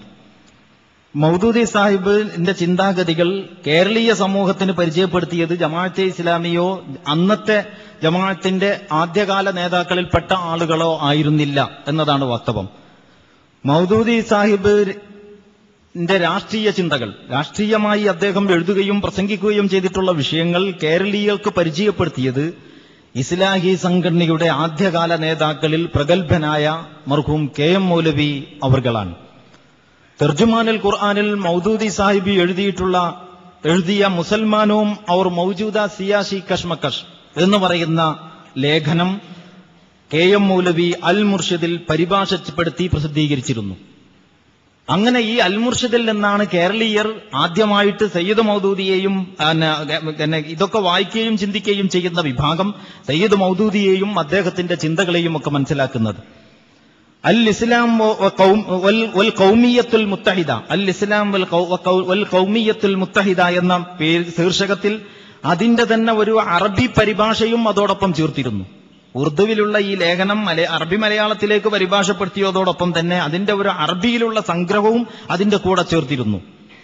എന്നിട്ട് ആ ലേഖനത്തിന്റെ വേറൊരു ഭാഗത്ത് ആ ലക്കത്തിൽ തന്നെ അൽ മുർഷിദിൽ സയ്യിദ് മൗദൂദിയെ KM മൗലവി പരിചയപ്പെടുത്തുന്നുണ്ട്. അതിപ്രകാരം നമുക്ക് വായിക്കാൻ സാധിക്കും. നമ്മുടെ ഇന്ത്യ രാജ്യത്ത് ഏകാത്മക ദേശീയതയുടെ വിപത്തുക്കളെക്കുറിച്ച് ആഴത്തിൽ ഗ്രഹിച്ച സത്യസന്ധനും വിശ്വാസിയുമായ ഒരു വിവേകശാലിക്ക് ഒയിരേകിയ ദൈവത്തിനു നന്ദി. സയ്യിദ് അബുൽ ആല എന്നാണ് അദ്ദേഹത്തിന്റെ പേർ. തർജുമാനുൽ ഖുർആൻ എന്ന അദ്ദേഹത്തിന്റെ പത്രികയുടെ പ്രസിദ്ധീകരണത്തിലൂടെ ഇസ്ലാമിന്റെ മാർഗത്തിൽ യഥാവിധി ജിഹാദ് ചെയ്യാൻ അള്ളാഹു അദ്ദേഹത്തിന് ഉദവി നൽകുമാറാകട്ടെ. അൽ മുർഷിദ് 1938 ഡിസംബർ 1939 ഫെബ്രുവരി ലക്കത്തിൽ. സയ്യിദ് മൗദൂദി ഇന്ത്യൻ ദേശീയ പ്രസ്ഥാനത്തിന്റെ വികലതകൾ തുറന്നു കാണിച്ചുകൊണ്ടെഴുതിയ ലേഖനം മർഹൂം KM മൗലവി ചന്ദ്രികയിൽ പരിഭാഷപ്പെടുത്തി പ്രസിദ്ധീകരിച്ചിരുന്നു. ആ ഭാഗം 1941 തലശ്ശേരിയിലെ മുസ്ലിം ലീഗ് കമ്മിറ്റി സമരസന്നാഹം എന്ന പേരിൽ ഒരു ബുക്കിലെറ്റായിട്ട് പ്രസിദ്ധീകരിച്ചിരുന്നു. മൗദൂദി സാഹിബിന്റെ പേര് വെക്കാതെ, അതായത് KM മൗലവി കോൺഗ്രസിനെ, അപ്പൊ ഇവരൊക്കെ ലീഗുകാരാണെന്ന്, മുസ്ലിം ലീഗിന്റെ പ്രവർത്തകരും കൂടിയാണ്. അപ്പൊ മുസ്ലിം ലീഗ് സാമുദായിക രാഷ്ട്രീയ പാർട്ടി എന്ന നിലക്ക് മുസ്ലിം ലീഗും ദേശീയ പ്രസ്ഥാനം എന്ന നിലക്ക് കോൺഗ്രസുമുണ്ട്. അപ്പൊ മൗദൂദി സാഹിബിന്റെ മുസൽമാനും അവർ മൗജൂദ സിയാസി കശ്മകഷ് എന്ന് പറയുന്ന ആ പുസ്തകത്തിന്റെ ആ ലേഖന പരമ്പരയുടെ ആദ്യ ഭാഗം ദേശീയ പ്രസ്ഥാനത്തിന്റെ മൗലിക ദൗർബല്യങ്ങൾ എന്തൊക്കെയാണ് എന്ന് വിശകലനം ചെയ്യുന്നതാണ്. രണ്ടാമത്തേത് അതിന് ബദലായിട്ട് സമർപ്പിക്കുന്ന ഈ സാമുദായിക രാഷ്ട്രീയത്തിന്റെ അപകടങ്ങൾ എന്തൊക്കെയാണ് എന്ന് വിശദീകരിക്കുന്നതാണ്. മൂന്നാമത്തേത് ഇസ്ലാമി സിയാസത്ത് എന്ന് പറഞ്ഞുകൊണ്ട് ഇസ്ലാമിക രാഷ്ട്രീയത്തെയും മുസ്ലിങ്ങളുടെ യഥാർത്ഥത്തിലുള്ള ഉത്തരവാദിത്തങ്ങളെയും അവതരിപ്പിക്കുന്നതും. അപ്പൊ ഇതിലെ ഒന്നാം ഭാഗത്തിൽ കോൺഗ്രസിനെതിരെയുള്ള ഭാഗം KM മൗലവി ചന്ദ്രികയിൽ പരിഭാഷപ്പെടുത്തി ലേഖനമാക്കിയിരുന്നു. അത് മുസ്ലിം ലീഗുകാർ ലഘുലേഖ രൂപത്തിൽ അച്ചടിച്ച് വിതരണം ചെയ്തിരുന്നു എന്നൊക്കെ നമുക്ക് കാണാൻ സാധിക്കും. മാത്രമല്ല, ലോകപ്രശസ്ത പണ്ഡിതന്മാരുടെ ചിന്തകളെ ആധാരമാക്കി ആരംഭിച്ച കേരളത്തിലെ ഈ നവോത്ഥാന പരിഷ്കരണ ചിന്താഗതികൾക്ക് സയ്യിദ് മൗദൂദിയുടെ ഈ കാഴ്ചപ്പാടുകളും കൂടി ഉൾച്ചേർന്നപ്പോൾ കുറച്ചുകൂടി കരുത്തും ആവേശവുമാവുകയുണ്ടായി. അങ്ങനെ മൗദൂദി സാഹിബിനെ ഉപജീവിച്ചുകൊണ്ട് KM മൗലവി അൽ മുർഷിദിലും ചന്ദ്രികയിലും ധാരാളം ലേഖനങ്ങൾ എഴുതി. നമ്മുടെ മുജാഹിദ് സുഹൃത്തുക്കൾ പിൻകാലത്ത് രൂക്ഷമായി വിമർശിച്ചുകൊണ്ടിരുന്ന മൗജൂദ സിയാസി കശ്മകഷിലെ ഭാഗങ്ങളാണ് ഈ KM മൗലവി പരിഭാഷപ്പെടുത്തി അൽ മുർഷിദിലും ചന്ദ്രികയിലുമൊക്കെ എഴുതിയിരുന്നത് എന്ന കാര്യം പ്രത്യേകം ശ്രദ്ധിക്കേണ്ടതാണ്. ഇങ്ങനത്തെ ഒരു പശ്ചാത്തലത്തിൽ, അതായത് മൗദൂദി സാഹിബ് രംഗത്ത് വരികയും അദ്ദേഹത്തിന്റെ ലേഖനങ്ങൾ ഉറുദുവിൽ നിന്ന് അറബി മലയാളത്തിലേക്ക് പരിഭാഷപ്പെടുത്തി കേരളീയ സമൂഹം വായിച്ചുകൊണ്ടിരിക്കുകയും ചെയ്യുന്ന സന്ദർഭത്തിലാണ് മർഹൂം ഹാജി സാഹിബ് സയ്യിദ് മൗദൂദി സാഹിബിനെ പറ്റി പഠിക്കുകയും മനസ്സിലാക്കുകയും ചെയ്യാൻ തുടങ്ങുന്നത്. അങ്ങനെ അദ്ദേഹം മൗദൂദി സാഹിബിനെ പറ്റി കൂടുതൽ പഠിക്കുന്നതിനു വേണ്ടി അദ്ദേഹം പട്ടാൺകോട്ടിലേക്ക് പോവുകയും എന്നിട്ട് 1944 ഹാജി സാഹിബ് പഠാൻകോട്ടിൽ നിന്ന് തിരിച്ചു വരികയും ചെയ്തു. അദ്ദേഹം തിരിച്ചു വരുന്നതോടുകൂടി അതുവരെയും കേരളത്തിലുണ്ടായിരുന്ന നവോത്ഥാന പരിഷ്കരണ പ്രവർത്തനങ്ങളുടെ ചിത്രത്തിൽ കാതലായ ഒരു മാറ്റം ഉണ്ടാവുകയാണ് അവിടെ നിന്ന് അങ്ങോട്ട് സംഭവിക്കുന്നത്. അപ്പൊ അദ്ദേഹം ആദ്യമായി ചെയ്തത് ഹാജി സാഹിബ് പഠാൻകോട്ടിൽ നിന്ന് തിരിച്ചു വന്ന ശേഷം ആദ്യം തന്നെ ചെയ്യുന്നത് ജമാഅത്തെ ഇസ്ലാമിയുടെ ഒരു ഹൽക്ക രൂപീകരിക്കുകയോ നേർക്കുനേരെ ജമാഅത്തെ ഇസ്ലാമിയെ പരിചയപ്പെടുത്തുന്ന പ്രവർത്തനങ്ങളിൽ ഏർപ്പെടുകയോ അല്ല. അദ്ദേഹം ആദ്യമായി ചെയ്തത് തന്റെ പ്രദേശത്തും പരിസരങ്ങളിലുമുള്ള അറിവും വിവരവും യോഗ്യതയുമുള്ള അല്പം കാമ്പുള്ള വ്യക്തികൾ ആരൊക്കെയാണോ അവരെ എല്ലാവരെയും കൂടിയും വിളിച്ചു ചേർത്തുകൊണ്ട് 1964 സ്വന്തം ദേശമായ എടയൂർ കേന്ദ്രമാക്കിക്കൊണ്ട് ജമാഅത്തുൽ മുസ്തർഷിദീൻ എന്ന പേരിൽ ഒരു സംഘടനയ്ക്ക് രൂപം നൽകി. ജമാഅത്തുൽ മുസ്തർഷിദീൻ എന്ന പേരിൽ. എന്നിട്ട് പിന്നീട് അതിന്റെ ഭാഗമായി കോഴിക്കോട്ടെ ചില പ്രമുഖരുടെ സഹായത്തോടു കൂടി കോഴിക്കോടും അതുപോലെയുള്ള ചില പ്രധാനപ്പെട്ട പ്രദേശങ്ങളിലൊക്കെ ഖുർആൻ പഠന ക്ലാസുകളും അതുപോലെയുള്ള വേദികളും അവസരങ്ങളുമൊക്കെ ഉണ്ടായി. പിന്നീട് മർഹൂം കെ ഉമ്മർ മൗലവിയുടെ നിർദ്ദേശാനുസരണം KM മൗലവി ഹാജി സാഹിബിനെ കോഴിക്കോട് പട്ടാളപ്പള്ളിയിലെ ഖത്തീബായി നിശ്ചയിച്ചു. അങ്ങനെ കുറെ കാലം ആ പള്ളിയിൽ പിന്നീട് ഖുത്ബ നിർവഹിച്ചിരുന്നത് മർഹൂം ഹാജി സാഹിബായിരുന്നു. 1947 വളാഞ്ചേരിയിൽ ചേർന്ന ജമാഅത്തുൽ മുസ്തർഷിദീൻ 1ാം വാർഷിക സമ്മേളനത്തിൽ പ്രമുഖ ഇസ്ലാഹി പണ്ഡിതന്മാരായിരുന്ന മർഹൂം ഷെയ്ഖ് മുഹമ്മദ് മൗലവി, AK അബ്ദുൽ ലത്തീഫ് മൗലവി, പറപ്പൂർ അബ്ദുറഹ്മാൻ മൗലവി, കൂട്ടായി അബ്ദുള്ള ഹാജി, എടവണ്ണ അലവി മൗലവി, K ഉമ്മർ മൗലവി എന്നിവർ പ്രത്യേകം ക്ഷണിതാക്കളായി പങ്കെടുത്തിരുന്നു. അങ്ങനെ പ്രസ്തുത യോഗത്തിൽ ജമാഅത്തിന്റെ ആദർശവും ലക്ഷ്യവും പരിചയപ്പെടുത്തിക്കൊണ്ട് ഹാജി സാഹിബ് ഒരു പ്രസംഗം നടത്തി. ഈ പ്രസംഗത്തെ നേരത്തെ ഞാൻ പേര് പറഞ്ഞ മഹാന്മാരായ പ്രഗത്ഭരായ പണ്ഡിതന്മാർ ഒരാളും എതിർക്കുകയോ വിയോജിപ്പ് പ്രകടിപ്പിക്കുകയോ ചെയ്തില്ലെന്ന് മാത്രമല്ല, പൂർണ്ണമായും അതിനെ അംഗീകരിക്കുകയും ഈ ആദർശം ഉൾക്കൊണ്ടവർ ഒരു പ്രദേശത്ത് പ്രത്യേകമായി സംഘടിക്കുകയാണ് വേണ്ടത് എന്ന് K ഉമ്മർ മൗലവി നിർദ്ദേശിക്കുകയും ചെയ്തു. പിന്നെ പല ചർച്ചയുടെ അടിസ്ഥാനത്തിൽ അങ്ങനെ ഒളിച്ചോടേണ്ടതില്ല. നമ്മൾ നിലവിലുള്ള ഈ സമൂഹത്തോടൊപ്പം തന്നെ ജീവിച്ച് ഇവരെ നന്നാക്കിയെടുക്കാനാണ് ശ്രമിക്കേണ്ടത് എന്ന അഭിപ്രായത്തിൽ അവരെത്തിച്ചേർന്നു എന്നൊക്കെ പലയിടത്തുനിന്നും നിങ്ങൾ ഒരു പക്ഷേ വായിക്കുകയും മനസ്സിലാക്കുകയും ചെയ്തിരിക്കും. അപ്പൊ ഇങ്ങനെ ഹാജി സാഹിബ് രംഗത്ത് വരികയും ഈ നേരത്തെ നടന്നിരുന്ന പ്രക്രിയകളോടൊന്നും പുറംതിരിഞ്ഞു നിൽക്കാതെ ശിർക്ക് ബിദ്അത്തുകളിൽ നിന്ന്, അനാചാരങ്ങളിൽ നിന്നും അന്ധവിശ്വാസങ്ങളിൽ നിന്നും മുസ്ലിം സമൂഹത്തെ ഉയർത്തിക്കൊണ്ടുവരുവാനുള്ള പ്രക്രിയകൾ അതിന്റെ യഥാവിധി നടക്കുന്നതോടൊപ്പം കുറച്ചൊരു സ്റ്റെപ്പ് കൂടി അപ്പുറത്തേക്ക് വെക്കുകയാണ് ഹാജി സാഹിബ് യഥാർത്ഥത്തിൽ ചെയ്യുന്നത്. ജമാഅത്തെ ഇസ്ലാമിയുടെ രംഗപ്രവേശത്തോടു കൂടി അതാണ് നടക്കുന്നത്. 1948 ജമാഅത്തുൽ മുസ്തർഷിദീൻ 2ാം വാർഷിക യോഗത്തിൽ പ്രസ്തുത സംഘടനയെ ജമാഅത്തെ ഇസ്ലാമി എന്ന് പുനർനാമകരണം ചെയ്യാൻ തീരുമാനിച്ചു. അങ്ങനെയാണ് കേരളത്തിൽ ജമാഅത്തെ ഇസ്ലാമി രംഗത്ത് വരുന്നത്. അപ്പൊ കേരള ജംഇയ്യത്തുൽ ഉലമ നിർവഹിച്ചിരുന്ന എല്ലാ ദൗത്യങ്ങളെയും ഏറ്റെടുത്തുകൊണ്ടും അംഗീകരിച്ചുകൊണ്ടും അതിന്റെ രാഷ്ട്രീയ ദർശനത്തിന് ഊന്നൽ നൽകിയും അതിന്റെ പ്രായോഗികതക്ക് ചില കർമ്മപരിപാടികൾ ആവിഷ്കരിച്ചും കൊണ്ടുമാണ് ജമാഅത്തെ ഇസ്ലാമി രംഗത്ത് വന്നിട്ടുള്ളത്. നേരത്തെ തുടക്കം കുറിക്കപ്പെട്ട നവോത്ഥാനത്തിന്റെ പൂർണ്ണതയും പൂരകവുമായിരുന്നു ജമാഅത്തെ ഇസ്ലാമിയുടെ പ്രവർത്തനങ്ങൾ. KC അബ്ദുള്ള മൗലവിയെ പോലെയുള്ള പണ്ഡിത ശ്രേഷ്ഠന്മാരുൾപ്പെടെ ധാരാളം പേർ കേരള ജംഇയ്യത്തുൽ ഉലമയിൽ നിന്ന് വിട്ട് ജമാഅത്തെ ഇസ്ലാമിയിലേക്ക് ചേർന്നു. അപ്പൊ ജമാഅത്തെ ഇസ്ലാമി രംഗത്ത് വരുമ്പോൾ അതിനു മുമ്പ് ശിർക്ക് ബിദ്അത്തുകളെ കുറിച്ച് ഇവിടെ വളരെ ശക്തമായ ചർച്ചയുണ്ട്.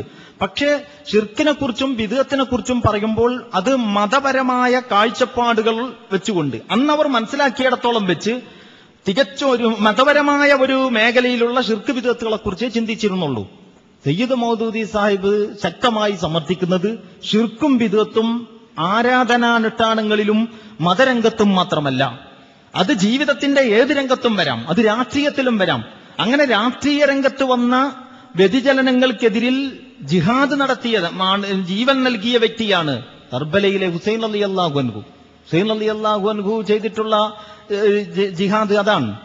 ഇസ്ലാമിക ഖിലാഫത്തിൽ നിന്ന് വ്യതിചലിച്ച ഭരണ സമ്പ്രദായത്തെ അതിന്റെ യഥാർത്ഥ ഘടനയിലേക്ക് തിരിച്ചു കൊണ്ടുവരാൻ നടത്തിയിട്ടുള്ള ശ്രമം രാഷ്ട്രീയമാണ് ആ ദൗത്യം. പക്ഷേ അത് ഇസ്ലാമിന്റെ അടിത്തറയിൽ നിന്നുകൊണ്ടുള്ളതാണ്.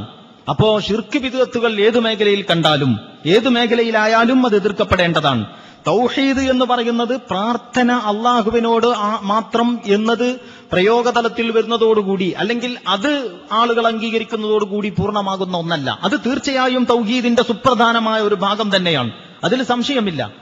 അതോടൊപ്പം തന്നെ നിയമനിർമ്മാണത്തിന്റെ പരമാധികാരം അള്ളാഹുവിനാണ്. മനുഷ്യന്റെ ജീവിതത്തിൽ കൽപ്പിക്കുവാനും നിരോധിക്കുവാനുമുള്ള സ്വതന്ത്ര അതോറിറ്റി അത് പടച്ച തമ്പുരാൻ മാത്രമാണ്. മനുഷ്യരുടെ സൃഷ്ടാവായ അവരുടെ ഖാലിക്ക്, അവരുടെ സൃഷ്ടാവായ അവരുടെ മാലിക്ക് അഥവാ അവരുടെ ഉടമസ്ഥനായ നാഥൻ തന്നെയാണ് അവരുടെ സാക്ഷാൽ സാൻമാർഗിക വിധികർത്താവും അഥവാ ഹാക്കിമും ആകേണ്ടത്. ഇത് സയ്യിദ് അബുൽ അല മൗദൂദി സാഹിബ് വളരെ ശക്തിയുക്തം സമർത്ഥിച്ചു. അപ്പൊ തൗഹീദിന്റെ സമഗ്രതയാണ് സയ്യിദ് അബുൽ അല മൗദൂദിയുടെ നേതൃത്വത്തിൽ ജമാഅത്തെ ഇസ്ലാമി യഥാർത്ഥത്തിൽ ഊന്നി പറഞ്ഞിട്ടുള്ളത്. ആരാധനാരംഗത്ത് ശിർക്ക് ബിദ്അത്തുകൾക്കെതിരിൽ നടത്തിയിരുന്ന പണ്ഡിതന്മാർ നടത്തിയിരുന്ന എതിർപ്പ് ബോധവൽക്കരണത്തെ അംഗീകരിച്ചുകൊണ്ട്, പിന്നെ അതിന്റെ ശൈലിയിൽ വ്യത്യാസമുണ്ട്. ശൈലി ഒരു വലിയ വിഷയം തന്നെയാണ്. ജനങ്ങളെ അന്ധവിശ്വാസങ്ങളിൽ മൂടുറപ്പിക്കലാണോ അതല്ല അവരെ അതിൽ നിന്ന് മോചിപ്പിച്ചെടുക്കലാണോ നമ്മളുടെ നവോത്ഥാനത്തിന്റെയും ഇസ്ലാഹി പ്രവർത്തനങ്ങളുടെയും ഉന്നം എന്ന് നമ്മൾ ആലോചിക്കേണ്ടതാണ്. ഉന്നം ആളുകളെ നന്നാക്കലാണെങ്കിൽ അതിനു പറ്റുന്ന ഭാഷയും ശൈലിയും സ്വീകരിക്കണം. പ്രകോപനപരമായ വാശി പിടിപ്പിക്കുന്ന ശൈലി കൊണ്ട് ജനങ്ങളെ സംസ്കരിച്ചെടുക്കുക സാധ്യമല്ല. അതുകൊണ്ട് ജമാഅത്തെ ഇസ്ലാമി ആയതു മുതൽ, ജമാഅത്തെ ഇസ്ലാമി രൂപീകരിക്കപ്പെട്ടതു മുതൽ ഈ അന്ധവിശ്വാസങ്ങൾക്കും സ്വസമുദായത്തിലെ അന്ധവിശ്വാസങ്ങൾക്കും അനാചാരങ്ങൾക്കും എതിരിലുള്ള ബോധവൽക്കരണം സ്നേഹസാഹോദര്യ ബുദ്ധിയായും സമുദായത്തോടുള്ള ഗുണകാംക്ഷയോടും കൂടി നിർവഹിക്കേണ്ട ഒന്നാണ്.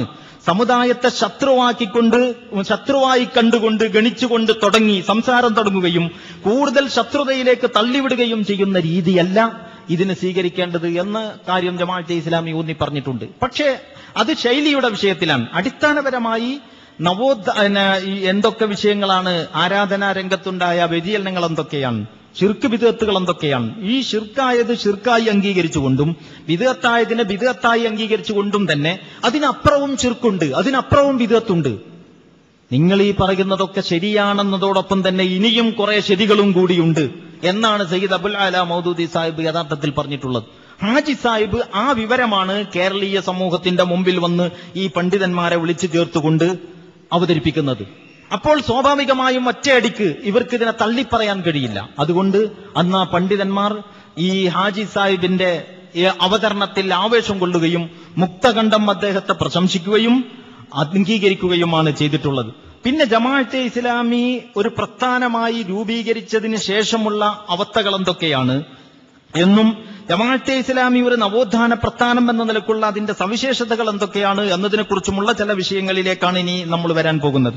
കേരള ജംഇയ്യത്തുൽ ഉലമ എന്ന പണ്ഡിത സംഘടനയിൽ എന്നത് പണ്ഡിത സംഘടന മാത്രമായിരുന്നു എന്ന് നേരത്തെ ഞാൻ പറഞ്ഞു. കേരള മുസ്ലിം നവോത്ഥാനത്തിന് ഒരു ജനകീയ പ്രസ്ഥാനത്തിന്റെ സ്വഭാവം നൽകിയത് 1948 ജമാഅത്തെ ഇസ്ലാമി രൂപീകരിച്ചതോടുകൂടിയാണ്. ഇത് വളരെ പ്രധാനപ്പെട്ട ഒരു വസ്തുതയായി നമ്മൾ മനസ്സിലാക്കേണ്ടതാണ്. അതായത് കേരളത്തിൽ ഇസ്ലാഹി പ്രവർത്തനങ്ങൾ നടക്കുകയും മതരംഗത്ത് ഒരുപാട് പരിഷ്കരണങ്ങൾ നടക്കുകയും ഒക്കെ ചെയ്തിരുന്നത് കേരള ജംഇയ്യത്തുൽ ഉലമയുടെ നേതൃത്വത്തിലാണ്. കേരള ജംഇയ്യത്തുൽ ഉലമ പണ്ഡിതന്മാർക്ക് മാത്രം പ്രവേശനമുള്ള പണ്ഡിത സംഘടനയായിരുന്നു. ജമാഅത്തെ ഇസ്ലാമി 1948 രൂപീകരിച്ചപ്പോഴോ സ്ത്രീകൾക്കും കുട്ടികൾക്കും യുവാക്കൾക്കും മുതിർന്നവർക്കും ഒക്കെ ഒരുപോലെ പ്രവേശനം നൽകുന്ന ഒരു ബഹുജന പ്രസ്ഥാനമായിരുന്നു. അപ്പൊ നവോത്ഥാന പ്രവർത്തനങ്ങൾക്ക് ആദ്യമായി രൂപീകരിക്കപ്പെട്ട ബഹുജന പ്രസ്ഥാനം കേരളത്തിൽ ജമാഅത്തെ ഇസ്ലാമിയാണ് എന്ന് കാണാൻ സാധിക്കും. അപ്പൊ നവോത്ഥാനത്തിന് ഒരു ജനകീയ മാനം നൽകി എന്നതാണ് ജമാഅത്തെ ഇസ്ലാമി നിർവഹിച്ചിട്ടുള്ള കേരള മുസ്ലിങ്ങളുടെ പരിഷ്കരണത്തിന്റെയും നവോത്ഥാനത്തിന്റെയും വിഷയത്തിൽ ചെയ്തിട്ടുള്ള ഏറ്റവും പ്രധാനപ്പെട്ട ഒരു ദൗത്യം, ഒരു കർമ്മം എന്ന് നമ്മൾ മനസ്സിലാക്കേണ്ടതുണ്ട്. സ്ത്രീകൾക്കും വിദ്യാർത്ഥികൾക്കും യുവാക്കൾക്കും സാധാരണക്കാർക്കും ഒക്കെ ഒരുപോലെ പ്രവേശനം നൽകിയിട്ടുണ്ടായിരുന്ന ജമാഅത്തെ ഇസ്ലാമിയുടെ സംഘടനാ സംവിധാനം കേരള മുസ്ലിങ്ങളെ സംബന്ധിച്ചിടത്തോളം തികച്ചും പുതിയതായ ഒരു അനുഭവമായിരുന്നു. ആദ്യം ജമാഅത്തിനെ പിന്തുണക്കുകയും പ്രോത്സാഹിപ്പിക്കുകയും ചെയ്തിരുന്ന പണ്ഡിത സംഘടന എന്ന് പറഞ്ഞാൽ കേരള ജംഇയ്യത്തുൽ ഉലമ 1950 ബഹുജനങ്ങൾക്ക് വേണ്ടി ഒരു സംഘടന രൂപീകരിക്കുകയുണ്ടായി, കേരള നദുവത്തുൽ മുജാഹിദീൻ എന്ന പേരിൽ. അതിന്റെ ചുവടൊപ്പിച്ചുകൊണ്ടാണ് സുന്നി യുവജന സംഘം രൂപീകരിക്കപ്പെടുന്നത്. സമസ്ത എന്ന് പറഞ്ഞാൽ 1954 സമസ്തയുടെ വിഭാഗമായി സുന്നി യുവജന സംഘം രൂപീകൃതമായി 1954. പക്ഷേ 1961 സമസ്ത യുവജന SYSനെ അവരുടെ യുവജന സംഘടനയായി അംഗീകരിച്ചുള്ളൂ 1961. അപ്പൊ ഇങ്ങനെയാണ് കേരള മുസ്ലിങ്ങളുടെ നവോത്ഥാനത്തിന് നടത്തിയിട്ടുള്ള സംഘടിത ശ്രമങ്ങളുടെ ഒന്നാമത്തെ സ്റ്റെപ്പ് ജമാഅത്തെ ഇസ്ലാമിയുടെ കേരള ഘടകത്തിന്റെ രൂപീകരണമാണ് എന്നത് വളരെ പ്രധാനപ്പെട്ട ഒരു കാര്യമാണ്. പക്ഷേ സാധാരണഗതിയിൽ ഇത് ചർച്ചയിൽ നിന്ന് അപ്രസക്തമായി പോവുകയും പണ്ഡിത സംഘടനയിൽ പരിമിതമായിരുന്ന ദൗത്യം മൊത്തം ജനകീയ പ്രസ്ഥാനത്തെ പോലെ ധരിച്ചു പോവുകയുമാണ് യഥാർത്ഥത്തിൽ സംഭവിച്ചിട്ടുള്ളത്. ഇനി ആ പണ്ഡിത സംഘടനയുടെ അവസ്ഥയോ, അതാണ് ഞാൻ തുടക്കത്തിൽ നിങ്ങളെ 1-2 ഉദ്ധരണി വായിച്ചു കേൾപ്പിച്ചത്. ആ പണ്ഡിത സംഘടന ജമാഅത്തെ ഇസ്ലാമി മുന്നോട്ട് വെക്കുന്ന രാഷ്ട്രീയം ഉൾപ്പെടെയുള്ള കാഴ്ചപ്പാടുകൾ ഉൾക്കൊള്ളുന്ന സ്വഭാവത്തിലുള്ളതായിരുന്നു എന്ന് നമുക്ക് കാണാൻ കഴിയും. പിൻകാലത്ത് എന്തൊക്കെ കാരണങ്ങളാലാണ് അവർക്ക് പിറകോട്ട് പോകേണ്ടി വന്നതും അഭിപ്രായം മാറ്റിപ്പറയേണ്ടി വന്നതും എന്നത് ഇപ്പോൾ പറഞ്ഞ് ചർച്ച ചെയ്ത് പിന്നെ അതിന്റെ ആ മഹാന്മാരുടെ വ്യക്തിത്വത്തെ ഇകഴ്ത്തുന്ന ഒരു അവസ്ഥയിലേക്ക് പോകുന്നത് ഭൂഷണമല്ലാത്തതുകൊണ്ട്, അത് നമുക്ക് ആവശ്യമില്ലാത്തതായതുകൊണ്ട് ഞാൻ ആ ഭാഗത്ത് നിന്നും മറ്റു വിഷയങ്ങളിലേക്ക് വരികയാണ്.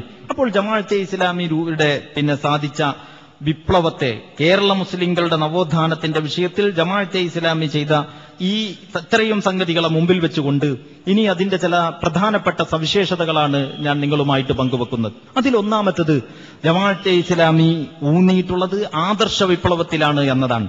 സമ്പൂർണവും സമഗ്രവും രാഷ്ട്രീയവും ഉൾപ്പെടുന്ന എല്ലാ മേഖലയിലും ഇസ്ലാമിക അടിസ്ഥാനത്തിലുള്ള ഒരു സമഗ്ര വിപ്ലവമാണ് ജമാഅത്തെ ഇസ്ലാമി മുന്നോട്ട് വെച്ച കാഴ്ചപ്പാട്. ഈ കാഴ്ചപ്പാട് അപ്രസക്തമാണെന്നോ ഈ കാഴ്ചപ്പാട് അപ്രായോഗികമാണെന്നോ പറയാൻ ഒരാൾക്കും സാധ്യമല്ല. ഖുർആനും സുന്നത്തും ഇന്ന് നമ്മുടെ മുമ്പിലുള്ളതുപോലെ നിലനിൽക്കുന്നിടത്തോളം കാലം ജമാഅത്തെ ഇസ്ലാമി സമർപ്പിക്കുന്ന ഈ ഒരു ദാർശനിക ചട്ടക്കൂടിനെ ചോദ്യം ചെയ്യാൻ, അതിന്റെ അടിത്തറയെ ചോദ്യം ചെയ്യാൻ ഒരാൾക്കും സാധ്യമല്ല. അപ്പോൾ ആദർശ വിപ്ലവം എന്നതാണ് ജമാഅത്തെ ഇസ്ലാമി മുന്നോട്ട് വെച്ച അതിന്റെ മൗലിക സവിശേഷതകളിൽ ഒന്ന്.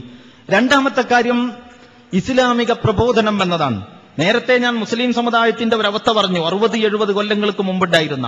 അവിടെ നിന്ന് പോന്ന് ഇക്കണ്ട നവോത്ഥാന പരിഷ്കരണ പ്രവർത്തനങ്ങളൊക്കെ നടന്നതിന് ശേഷവും മുസ്ലിം സമൂഹം യഥാർത്ഥത്തിൽ ഒരു സമുദായം എന്ന നിലക്ക് കുറെയൊക്കെ മെച്ചപ്പെട്ടെങ്കിലും പ്രബോധക സംഘം എന്ന നിലക്ക് ഉയർന്നു നിൽക്കുന്നതിൽ ഒരുപാട് പരിമിതികൾ അവർക്കുണ്ടായിരുന്നു എന്ന് ഈ അടുത്ത കാലം വരെ പരിശോധിച്ചാൽ നിങ്ങൾക്ക് കാണാൻ പറ്റുന്നതാണ്. ദഅവത്ത് മുസ്ലിം സമുദായത്തിന്റെ ഒരു മൗലിക ദൗത്യമാണ് എന്ന് ഊന്നിപ്പറഞ്ഞത് ജമാഅത്തെ ഇസ്ലാമിയാണ്.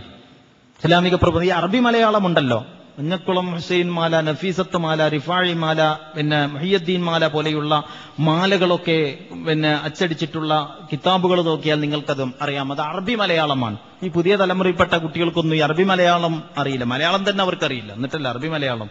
ഞാൻ ഖത്തറിലെ മദ്രസയിൽ നമ്മുടെ കേരളീയരായ പ്രവാസികളായ ആയിരക്കണക്കിന് കുടുംബങ്ങളുടെ മക്കൾ അവിടെ മദ്രസയിൽ പഠിക്കുന്നുണ്ട്. മദ്രസയിലെ മജ്ലിസിന്റെ സിലബസാണ് നമ്മുടെ. അതുകൊണ്ട് അവിടെ മലയാളത്തിലാണ് പഠിപ്പിക്കുന്നത്. അപ്പൊ ഈ കുട്ടികൾക്ക് ഉദാഹരണത്തിന് താരതമ്യം ചെയ്യുക എന്ന് ചോദ്യപേപ്പറിൽ വന്നാൽ എന്താണ് ഈ പരിപാടി എന്ന് കുട്ടികൾക്കറിയില്ല. താരതമ്യം എന്ന വാക്ക് കുട്ടികൾക്കറിയില്ല. ചെതൽ എന്ന് പറഞ്ഞാൽ വാട്ട് ഈസ് ദിസ്, ചെതൽ എന്താന്ന് അവർക്കറിയില്ല. പറഞ്ഞു കൊടുക്കാൻ നമുക്കും കഴിയില്ല. ചെതൽ എങ്ങനെയാ പറഞ്ഞു കൊടുക്കല്? അപ്പൊ വലിയ അടങ്ങാറാണ്. അപ്പൊ പുതിയ തലമുറക്ക് അറബി മലയാളം പോയിട്ട് മലയാളം തന്നെ അറിയില്ല എന്ന ഒരു യാഥാർത്ഥ്യം വേറെ ഇരിക്കുന്നുണ്ട്. അറബി മലയാളം എന്ന് പറഞ്ഞാൽ അറബിയും മലയാളവും അല്ലാത്തൊരു സാധനമാണ്. അത് എഴുതുന്നത് ഇങ്ങനെ അറബി പോലെയാണെങ്കിലും എഴുതുന്നത് അറബി പോലെയാണ്, വായിക്കുന്നത് മലയാളം പോലെയും. അതുകൊണ്ട് അറബി മലയാളം എന്ന് പറയുന്നു. അറബി അടിയിലും മുകളിലും ഒക്കെ കൂടി പുള്ളി കുറച്ചടങ്ങാറാണ്. നമ്മുടെ കേരളത്തിലെ ഒരു സമസ്ത കേരള ജമിയത്തുൽ ഉലമയുടെ പ്രമുഖനായ അദ്ദേഹം മരിച്ചുപോയി.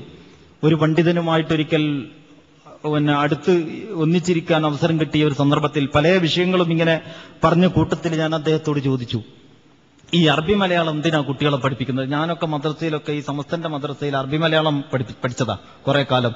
അപ്പൊ നമുക്കിങ്ങനെ നോക്കിയാൽ വായിക്കാൻ പറ്റും ഈ പറഞ്ഞ മാലകളും മൗലൂദുകളും കിതാബുകളും ഒക്കെ. മൗലൂദ് കിതാബ് അറബിയിലായിരിക്കും, മറ്റേത് അറബി മലയാളത്തിലായിരിക്കും. അപ്പൊ ഈ അറബി മലയാളത്തിലുള്ള ഇതെന്തിനാ ഈ കുട്ടികൾ ഇങ്ങനെ ഇടങ്ങാറായി? ഒരു ബസ്സിന്റെ ബോർഡ് പോലും ഇല്ലല്ലോ ഈ അറബി മലയാളത്തിൽ, പിന്നെ ഇത് പഠിച്ചിട്ട് ഇപ്പം എന്താ കാര്യം? അപ്പൊ അദ്ദേഹം പറഞ്ഞു, വളരെ പ്രധാനപ്പെട്ട 2 കാരണങ്ങൾ അതിലുണ്ട്. ഒന്നാമത്തെ കാര്യം, ഈ അറബി അവിടുന്ന് ഇങ്ങോട്ടാണല്ലോ എഴുതല്ലേ അറബി. അപ്പോ ഖുർആൻ പരിഭാഷപ്പെടുത്തുകയാണെങ്കിൽ അൽഹംദുലില്ലാഹി റബ്ബിൽ ആലമീൻ അവിടുന്ന് ഇങ്ങോട്ട്, പിന്നെ സർവസ്തുതിയും സർവ്വലോക രക്ഷിതാവായ അള്ളാഹുവിനാകുന്നു എന്ന് ഇവിടുന്ന് അങ്ങോട്ട്. അതൊക്കെ വലിയ ഇടങ്ങാറാണ്. അത് പിന്നെ കുറച്ച് കഴിയുമ്പോൾ ഏതിന്റെ അർത്ഥമാണ് ഈ എഴുതിയതെന്നൊന്നും വായിച്ചാൽ മനസ്സിലാകാത്ത സ്ഥിതിയിൽ വരും. അതുകൊണ്ട് പരിഭാഷപ്പെടുത്താൻ സൗകര്യമാണ് അറബി മലയാളം ആകുമ്പോൾ. ഇതാണ് അദ്ദേഹം പറഞ്ഞ ഒരു കാരണം. അത് ഒരു കേട്ട സുഖം തോന്നുന്ന ഒരു കാരണം തന്നെയാണ്. ഒരുപോലെ തന്നെ ഒരേ ഘടനയിൽ ഒരേ ഭാഗത്തുനിന്ന് എഴുതാൻ പറ്റും എന്നതാണ് അതിന്റെ സൗകര്യം. രണ്ടാമത് അദ്ദേഹം പറഞ്ഞതാണ് വാസ്തവത്തിൽ ഒന്നാമത്തത്. അദ്ദേഹം പറയാണ്, ഈ അറബിയിൽ ഈ മലയാളത്തിൽ നമ്മൾ ഈ ഖുർആനൊക്കെ പരിഭാഷപ്പെടുത്തി ഹദീസൊക്കെ പരിഭാഷപ്പെടുത്തിയിട്ടൊക്കെ എഴുതിയിട്ടുണ്ടെങ്കിൽ അത് മറ്റൊരു വായിക്കും. അപ്പൊ അവർ ചോദിക്കും, അള്ളെന്താ അങ്ങനെ ചെയ്തത്, നബിന്താ അങ്ങനെ പറഞ്ഞത്? അതൊക്കെ പിന്നെ വലിയ ഇടങ്ങാറാണ്. നമ്മുടെ മഹാന്മാരായ പണ്ഡിതന്മാർ ചിന്തിച്ചത് അങ്ങനെയാണെന്ന് അദ്ദേഹം പറഞ്ഞത്. ഇപ്പൊ അദ്ദേഹത്തിന്റെ ബോധ്യപ്പെട്ട അഭിപ്രായം പോലെ പറയല്ല, നമ്മുടെ കാരണവന്മാരായ മഹാന്മാർ ചിന്തിച്ചത് അങ്ങനെയാണ്. അതായത് അറബി മലയാളത്തിൽ എഴുതിയിട്ടുണ്ടെങ്കിൽ ഇത് മറ്റവർക്ക് അറിയില്ല, അതുകൊണ്ട് അവർ മനസ്സിലാവില്ല. ഇത് നമ്മുടെ ഉള്ളിലുള്ള ഒരു മീഡിയം ഓഫ് ട്രാൻസ്ലേഷൻ, പരിഭാഷയുടെ ഒരു മാധ്യമം എന്ന നിലക്ക് സമുദായത്തിനകത്ത് കാര്യങ്ങൾ കൈകാര്യം ചെയ്യുന്നതിന്റെ ഒരു ആഭ്യന്തര ഭാഷയായിട്ടാണ് അറബി മലയാളം ഉപയോഗിച്ചത് നമ്മുടെ മഹാന്മാർ. എന്നാണ് അദ്ദേഹം പറഞ്ഞത്. ഇതിന്റെ അർത്ഥം എന്താണ്? ഈ സമുദായത്തിനകത്തുള്ള വിവരങ്ങൾ പുറത്തു പോകരുത്. ഈ സമുദായം തന്നെ വന്നിട്ടുള്ളത് ജനങ്ങൾക്ക് വേണ്ടിയാണ്, ഇവർക്ക് വേണ്ടിയല്ല എന്ന് നമ്മൾ ഇന്ന് പറഞ്ഞുകൊണ്ടിരിക്കുമ്പോൾ ഒരു കാലഘട്ടത്തിൽ നമ്മുടെ മഹാന്മാരായ പണ്ഡിതന്മാരുടെ സദ്വിചാരം കൊണ്ട് അവരെ നമ്മൾ ദോഷം പറഞ്ഞുകൂടാ. എങ്ങനെങ്കിലും ഈ സമുദായം തൊലയണം എന്ന് കരുതിയിട്ടാണ് അവരങ്ങനെ ചെയ്തത് എന്നെനിക്ക് അഭിപ്രായമില്ല. അങ്ങനെ പറയുന്നത് ശരിയുമല്ല. നമ്മളിപ്പോ ടെലിവിഷനെതിരെ പ്രസംഗിച്ചാൽ, നമ്മൾ വേറെന്തെങ്കിലും ഒരു സാധനത്തിനെ വിമർശിച്ചാൽ, ഇന്റർനെറ്റിന് കുഴപ്പങ്ങളുണ്ടെന്ന് പറഞ്ഞാൽ ചിലപ്പം പ്രസംഗത്തിന്റെ ഊക്കുകൊണ്ട് തോന്നിപ്പോകും ഇയാൾ ഇന്റർനെറ്റിനെതിരാണെന്ന്. അല്ലെങ്കിൽ ലേഖനം എഴുതിയുടെ ആളുടെ അവതരണം കണ്ടാൽ തോന്നിപ്പോകും ഇയാൾ ഇന്റർനെറ്റും ഇമെയിലും ഒക്കെ എതിർക്കുന്ന ഒരു വ്യക്തിയാണെന്ന്. പിന്നെ അവസാനം കാണാൻ അദ്ദേഹവും ഒരു .com കൊടുത്തിരിക്കും ബാക്കിൽ. അപ്പോഴാണ് ഇയാളും കോമുള്ള ആൾ തന്നെയാണ്. ഇത് അങ്ങനെ ഒരു അല്ല പറയുന്നത് വേറെ. അപ്പൊ അങ്ങനെ ഒരു വിഷയമുണ്ട്. ഒരു സതുദ്ദേശം വെച്ചുകൊണ്ട് ഒരു കാര്യത്തെ എതിർക്കുന്നതിന്റെ ശക്തി കൊണ്ട് തോന്നിപ്പോകും ഇദ്ദേഹം ഇതിനെതിരാണെന്ന്. അങ്ങനെ പലതിനും നമ്മൾ എതിരാണെന്ന്, നമ്മൾ എതിരാകാതെ തന്നെ തിരിച്ചുപോയ ധാരാളം ആളുകൾ നമുക്ക് കൂടെയും പുറത്തുമൊക്കെ ഉണ്ടെന്നാണ് എനിക്ക് തോന്നുന്നത്. എന്തോ ആകട്ടെ, ഞാൻ പറഞ്ഞു വന്നത് ഇതുപോലെ സതുദ്ദേശം വെച്ചുകൊണ്ട് തന്നെയാണ് ഈ പണ്ഡിതന്മാരും ഓരോന്നോരോന്നിനെ പറ്റിയൊക്കെ പറഞ്ഞിട്ടുണ്ടാവുക. ഖുർആൻ കൊണ്ട് ചുമരിൽ എഴുതിയാൽ, ബോർഡിൽ എഴുതിയാൽ മായ്ക്കുമ്പോ തുടക്കുമ്പോ പ്രാഴോട്ട് വീഴുന്ന പൊടി ഖുർആനിന്റെ പൊടിയാണ്. അങ്ങനെ ഒരാൾ പറയാൻ തുടങ്ങിയ സംഗതി ശരി തന്നെയാണ് എന്ന് തോന്നിപ്പോവും. പക്ഷേ ഖുർആൻ കൊണ്ട് ചോക്കുകൊണ്ട് ബോർഡിൽ ഖുർആൻ എഴുതാൻ പറ്റൂല എന്ന് സ്ഥാപിക്കാൻ തുടങ്ങിയാലോ ആളുകളെ ഖുർആൻ എഴുതി പഠിപ്പിക്കാൻ പറ്റാതാവൂലേ? അപ്പൊ ഇങ്ങനെയൊക്കെയുള്ള ചില വിഷയങ്ങളുണ്ട്.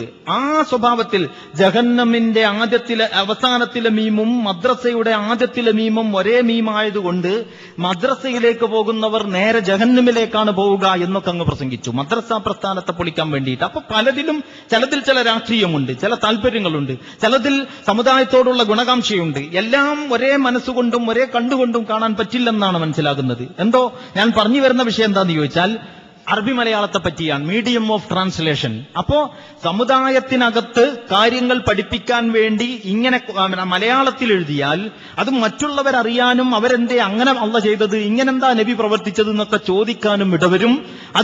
അതുകൊണ്ട് കാര്യങ്ങൾ കൈകാര്യം ചെയ്യുന്നതിനുള്ള ഒരു വ്യവഹാര ഭാഷയായിട്ടാണ് അറബി മലയാളം. അപ്പൊ ആലോചിച്ച് നോക്കൂ, ഇതാണ് ദഅവത്തിന്റെ ഈ സമുദായത്തിന്റെ അവസ്ഥ എന്ന് നിങ്ങൾ അറിയണം. അവിടെയാണ് 1948 മുതൽ ജമാഅത്തെ ഇസ്ലാമി കുൻതും ഖൈറ ഉമ്മത്തിൻ ഉഖ്രിജത് ലിന്നാസ് എന്ന് പറഞ്ഞുകൊണ്ടിരിക്കുന്നത്. ഇപ്പൊ ദഅവത്ത് എന്ന് പറയുന്നത് എല്ലാ വിഭാഗത്തിന്റെയും ഒരു സ്ഥിരം അജണ്ടയായി മാറിയിട്ടുണ്ട്. അതുകൊണ്ട് ഉണ്ടാകുന്നത് ദഅവത്തിന്റെ അനുകൂലമാണോ വിപരീതമാണോ ഫലം എന്നത് ശൈലിയുമായിട്ട് ബന്ധപ്പെട്ടതാണ്. പക്ഷേ മൗലികമായി ഈ തത്വം ഇന്ന് സമൂഹം അംഗീകരിച്ചിരിക്കുന്നു. രണ്ടാമത്തെ കാര്യം, ഒന്നാമത്തത് സമഗ്രവും സമ്പൂർണവുമായ ആദർശ വിപ്ലവം എന്ന കാഴ്ചപ്പാട് ജമാഅത്തെ ഇസ്ലാമിയുടെ സംഭാവനയാണ്.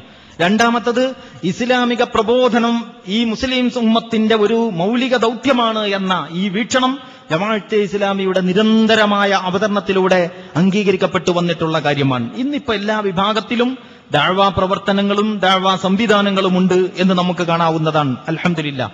മൂന്നാമത്തെ കാര്യം, ഇസ്ലാമിക സാഹിത്യം. 1945 IPHന്റെ ആദ്യ പുസ്തകം പുറത്തിറങ്ങുന്നത്. 1945 സയ്യിദ് അബുൽ ആല മൗദൂദി സാഹിബിന്റെ ഇസ്ലാം മതം എന്ന് പറയുന്ന പുസ്തകമാണ് ആദ്യമായിട്ട് IPH പ്രസിദ്ധീകരിക്കുന്നത്. 1949 ഓഗസ്റ്റ് 1 പ്രബോധനം പാക്ഷികം പുറത്തിറങ്ങുന്നത്. അപ്പോ അച്ചടി രംഗത്ത് ഇത് ഗദ്യമേഖലയിൽ മാത്രമല്ല, കഥ, കവിത, നാടകം പോലെയുള്ള ആവിഷ്കാരത്തിന്റെയും അവതരണത്തിന്റെയും സാഹിത്യ ഗദ്യപദ്യ ശൈലികളുടെയും എല്ലാ മേഖലയിലൂടെയും ഇസ്ലാമിക പ്രബോധനത്തിന് ഊന്നൽ നൽകിക്കൊണ്ടുള്ള ഒരു ശൈലി തുടക്കം മുതൽ ജമാഅത്തെ ഇസ്ലാമി സ്വീകരിച്ചു. അങ്ങനെ കഥയും കവിതയും നോവലുകളും ബാലസാഹിത്യങ്ങളും പത്രപ്രവർത്തന രംഗത്തുൾപ്പെടെ തനതായിട്ടുള്ള ഒരു വ്യക്തിമുദ്ര ജമാഅത്തെ ഇസ്ലാമി സ്ഥാപിക്കുകയുണ്ടായി. ഇസ്ലാമിക വിദ്യാഭ്യാസ രംഗത്ത് മതപഠനത്തിന് ശാസ്ത്രീയമായ ഒരു രൂപം. കേരളീയ സമൂഹത്തിന് പുതിയതായ ഒരു അനുഭവമാണ് AIC, arts and Islamic course എന്ന് പറയുന്നത്. ആ ആർട്സ് ആൻഡ് ഇസ്ലാമിക് കോഴ്സ് എന്ന് പറയുന്ന ആധുനിക വിദ്യാഭ്യാസവും മതവിദ്യാഭ്യാസവും സമ്മേളിപ്പിച്ചുകൊണ്ടുള്ള ഈ സംവിധാനം കേരളീയ മുസ്ലിം സമൂഹത്തിന്റെ പൊതുധാരയിൽ അംഗീകരിക്കപ്പെട്ട ഒരു കാഴ്ചപ്പാടായി ഇന്ന് വന്നു. എല്ലാ വിഭാഗത്തിന്റെയും വിദ്യാഭ്യാസ സ്ഥാപനങ്ങൾ ഏകദേശം അപ്രകാരത്തിലേക്ക് പരിവർത്തിതമായി. ശാന്തപുരം അൽ ഇസ്ലാമിയ അതിന്റെ പഴയ സ്വഭാവത്തിൽ ആരംഭിച്ച ആദ്യ കാലഘട്ടത്തിൽ തന്നെ ഈ സ്വഭാവത്തിലുള്ള കോഴ്സുകളാണ് ജമാഅത്തെ ഇസ്ലാമി ആ സ്ഥാപനത്തിലൂടെയും ചേന്നമംഗല്ലൂർ ഇസ്ലാഹിയ കോളേജ് ഉൾപ്പെടെയുള്ള വിദ്യാഭ്യാസ സ്ഥാപനങ്ങളിലൂടെയും പരിചയപ്പെടുത്തി പോന്നിട്ടുള്ളത്. അതുപോലെ തന്നെ വനിതാ രംഗത്ത് വിഭാഗം, വനിതകൾ എന്ന് പറയുന്നത് സമൂഹത്തിന്റെ പകുതിയാണെന്നും ഒരു സമൂഹത്തിന്റെ പരിഷ്കരണവും ഒരു സമൂഹത്തിന്റെ ഉന്നമനവും നമ്മൾ ഉദ്ദേശിക്കുന്നുവെങ്കിൽ, ആ ഉദ്ദേശം ആത്മാർത്ഥതയുള്ളതാണെങ്കിൽ, അത് പുലരണമെങ്കിൽ വനിതകളുടെ പങ്കാളിത്തത്തോടും വനിതകളുടെ കർമ്മശക്തി ഉപയോഗപ്പെടുത്തിക്കൊണ്ടും മാത്രമേ അത് സാധ്യമാവുകയുള്ളൂ എന്ന സുചിന്തിതമായ അഭിപ്രായം ജമാഅത്തെ ഇസ്ലാമി അതിന്റെ 1-ാം തീയതി മുതൽ വെച്ച് പുലർത്തിയിട്ടുണ്ട്. അങ്ങനെയാണ് ആദ്യത്തെ മുസ്ലിം വനിതാ കോളേജ്, ആദ്യത്തെ മുസ്ലിം വനിതാ സംഘടന, ആദ്യത്തെ മുസ്ലിം വനിതാ പ്രസിദ്ധീകരണം എന്നതൊക്കെ ജമാഅത്തെ ഇസ്ലാമി തുടക്കം കുറിച്ച സംരംഭങ്ങളായി തീർന്നിട്ടുള്ളത്. ആരാമം വനിതാ മാസിക, ഇന്ന് സ്ത്രീകളെ എഴുത്തു പഠിപ്പിക്കരുത് എന്ന് പറയുന്ന വിഭാഗങ്ങൾക്ക് വരെ വനിതാ പ്രസിദ്ധീകരണങ്ങൾ ഉണ്ട് എന്ന് കാണാവുന്നതാണ്. അപ്പൊ ആ രംഗത്തൊക്കെ വലിയ മാറ്റങ്ങൾ ഉണ്ടാക്കാൻ അതുവഴി സാധിച്ചിട്ടുണ്ട്. മുസ്ലിം രാഷ്ട്രീയത്തിന് ദിശാബോധം എന്ന് പറഞ്ഞാൽ, ഒന്നാമത്തത് മുസ്ലിം രാഷ്ട്രീയം എന്ന് പറയുന്നത് ഈ രാഷ്ട്രീയം ഒരു വഴിക്കും ഇസ്ലാം വേറൊരു വഴിക്കുമാകുന്നതിന് പകരം മുസ്ലിങ്ങൾക്ക് തന്നെ ഒരു രാഷ്ട്രീയ ദൗത്യമുണ്ട് എന്ന ഒരു രാഷ്ട്രീയ വിദ്യാഭ്യാസം ജമാഅത്തെ ഇസ്ലാമി നൽകിക്കൊണ്ടിരുന്നിട്ടുണ്ട്. അതോടൊപ്പം തന്നെ സാമുദായികവും ദേശീയവുമായി ഇന്ന് കൈകാര്യം ചെയ്തുകൊണ്ടിരിക്കുന്ന ഈ രാഷ്ട്രീയ പ്രവർത്തനമുണ്ടല്ലോ, മുസ്ലിങ്ങൾ ഇന്ന് കൈകാര്യം ചെയ്യുന്ന ഈ ജാഹിലിയ്യ രാഷ്ട്രീയം, ജമാഅത്തിന്റെ സാങ്കേതിക ഭാഷയിൽ പറഞ്ഞാൽ ആ രാഷ്ട്രീയത്തെ തന്നെ മതനിരപേക്ഷമായി മൂല്യാധിഷ്ഠിതമായി ഈ കാലഘട്ടത്തിന് അനുയോജ്യമായ രാഷ്ട്രീയ സ്റ്റെപ്പുകൾ എന്ന നിലക്ക് ജമാഅത്തെ ഇസ്ലാമി അതിൻ്റെതായ ചില മാതൃകകളും കാഴ്ചപ്പാടുകളും സമർപ്പിക്കുകയുണ്ടായി. ജമാഅത്തെ ഇസ്ലാമി അത് സമർപ്പിച്ചിട്ടുള്ളത് ചെയ്തുകൊണ്ടിരിക്കുന്നത് തന്നെയാണ് എന്നും ചെയ്യേണ്ടത് എന്ന ഉദ്ദേശത്തിലല്ല എന്ന് നമുക്കറിയാവുന്നതാണ്. ജമാഅത്തെ ഇസ്ലാമിയെ സംബന്ധിച്ചിടത്തോളം അതിന്റെ യഥാർത്ഥ ലക്ഷ്യത്തിലേക്ക് നടന്നു വരുന്നതിനുള്ള ഒരുപാട് ചവിട്ടുപടികളാണത്. ആ ചവിട്ടുപടികൾ സ്ഥിരമായിട്ടുള്ളതല്ല, അതിലൂടെ അങ്ങനെ ചവിട്ടിക്കയറിക്കൊണ്ടിരിക്കുകയാണ്. മുമ്പ് നമ്മൾ ഗ്രൗണ്ടിലാണ് നിന്നിരുന്നത്, അന്ന് സ്റ്റെപ്പിലേക്ക് കയറിയിട്ടില്ല. പിന്നെ ഓരോ സ്റ്റെപ്പുകളിലൂടെ മുകളിലോട്ട് വരുമ്പോൾ അതിന്റെ ഓരോന്നും പിന്നിട്ട് പോരുന്ന മുറക്ക് പിന്നെ ആ സ്റ്റെപ്പ് നമുക്ക് പ്രസക്തമല്ല. അവിടെ നമ്മൾ തന്നെ മുന്നോട്ടുള്ള പ്രയാണമാണ്. മൂല്യാധിഷ്ഠിത രാഷ്ട്രീയമായാലും രാഷ്ട്രീയത്തിൽ നിന്ന് നമ്മൾ ഇലക്ഷൻ പാർലമെന്ററി ജനാധിപത്യ പ്രക്രിയയിൽ നിന്ന് ജമാഅത്തെ ഇസ്ലാമി വിട്ടുനിന്നത് ജമാഅത്തെ ഇസ്ലാമിക്ക് രാഷ്ട്രീയ കാഴ്ചപ്പാടില്ലാത്തത് കൊണ്ടല്ല, പിന്നെയോ വ്യക്തമായ ഒരു രാഷ്ട്രീയ വീക്ഷണം ഉള്ളതുകൊണ്ടാണ്. ആ വ്യക്തമായ രാഷ്ട്രീയ വീക്ഷണത്തിലേക്ക് നടന്നെടുക്കുവാൻ പ്രസ്ഥാനം വളരുകയും സാമൂഹ്യ ചുറ്റുപാട് മാറുകയും ചെയ്ത സ്ഥിതിക്ക് നമ്മൾ പല സ്റ്റെപ്പുകൾ എടുത്തുകൊണ്ടിരിക്കുകയാണ്. അതെല്ലാം നമ്മെ സംബന്ധിച്ചിടത്തോളം മാർഗം മാത്രമാണ്. നമുക്ക് അന്തിമമായ ഒരു ലക്ഷ്യമുണ്ട്. അത് അള്ളാഹുവിന്റെ ഭൂമിയിൽ അള്ളാഹുവിന്റെ ദീനിന്റെ സംസ്ഥാപനമാണ്. അത് ഖിലാഫത്താണ്, അത് മുലൂക്കിയത്തല്ല. അതിന് ജനാധിപത്യം എന്നതിനേക്കാൾ ജനപ്രാതിനിധ്യം എന്ന വാക്കാണ് ഫിറ്റ്.